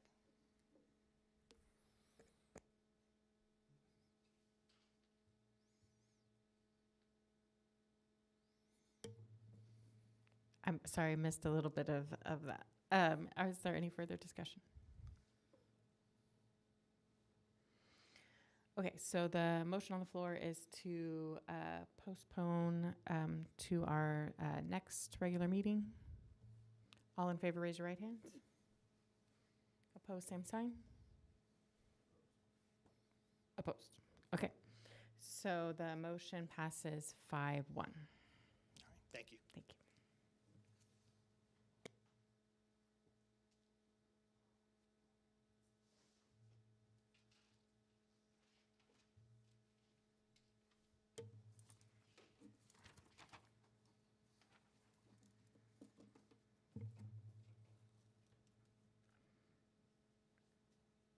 Okay, so just to remind you, we already did the closed session. We reconvened to open session.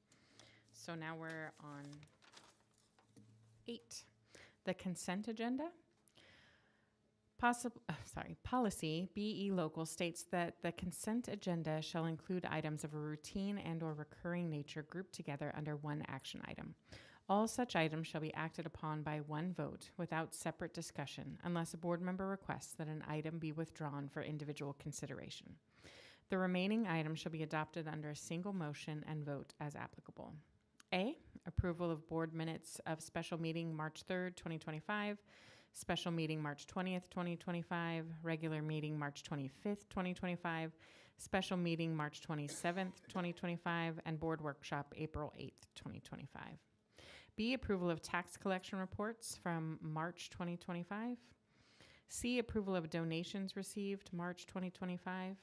D, approval of investment report for the third quarter ended March 31st, 2025. E, approval of district annual financial audit services. F, purchases made over $50,000. G, Seguin ISD resolution regarding the Office of Governor's Truancy Prevention Grant.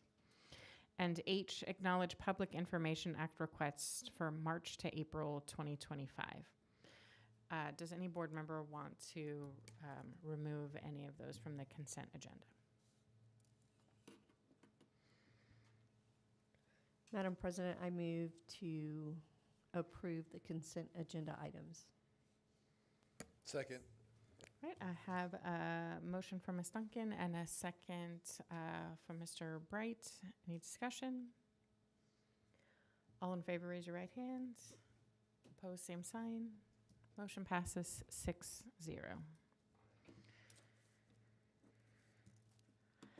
Now we move on to 9A, consideration and possible action regarding settlement of contemplated litigation by employee.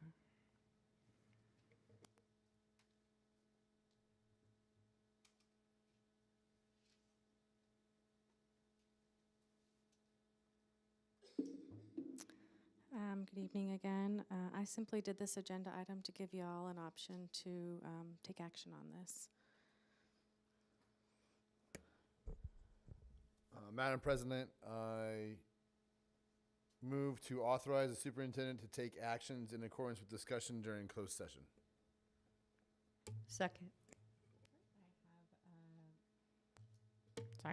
I have a motion for Mr. Bright. I have a second for Ms. Duncan. Any discussion? All in favor, raise your right hand. Opposed, same sign. So motion passes 5-0 with 1 abstention. Thank you. Thank you.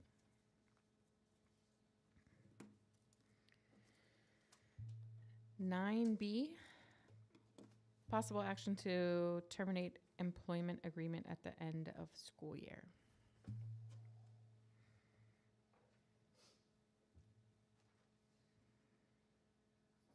And the employee to terminate was proposed in closed session, and Madam President, I move to extend the employment agreement for the employee discussed in the closed session. Right, I have a motion from Mr. Dwyer and a second from Ms. Miller. Any discussion? All in favor, raise your right hand. Opposed, same sign. Motion passes 6-0. And Mr. Flores, item C is no longer Yes, 9C. not necessary anymore, yeah. Okay. Thank you. Do I have any board comments or requests? I have one. I just want to encourage anyone watching, if they would like to attend the April 28th meeting to discuss their qualifications that they would like to see in a superintendent.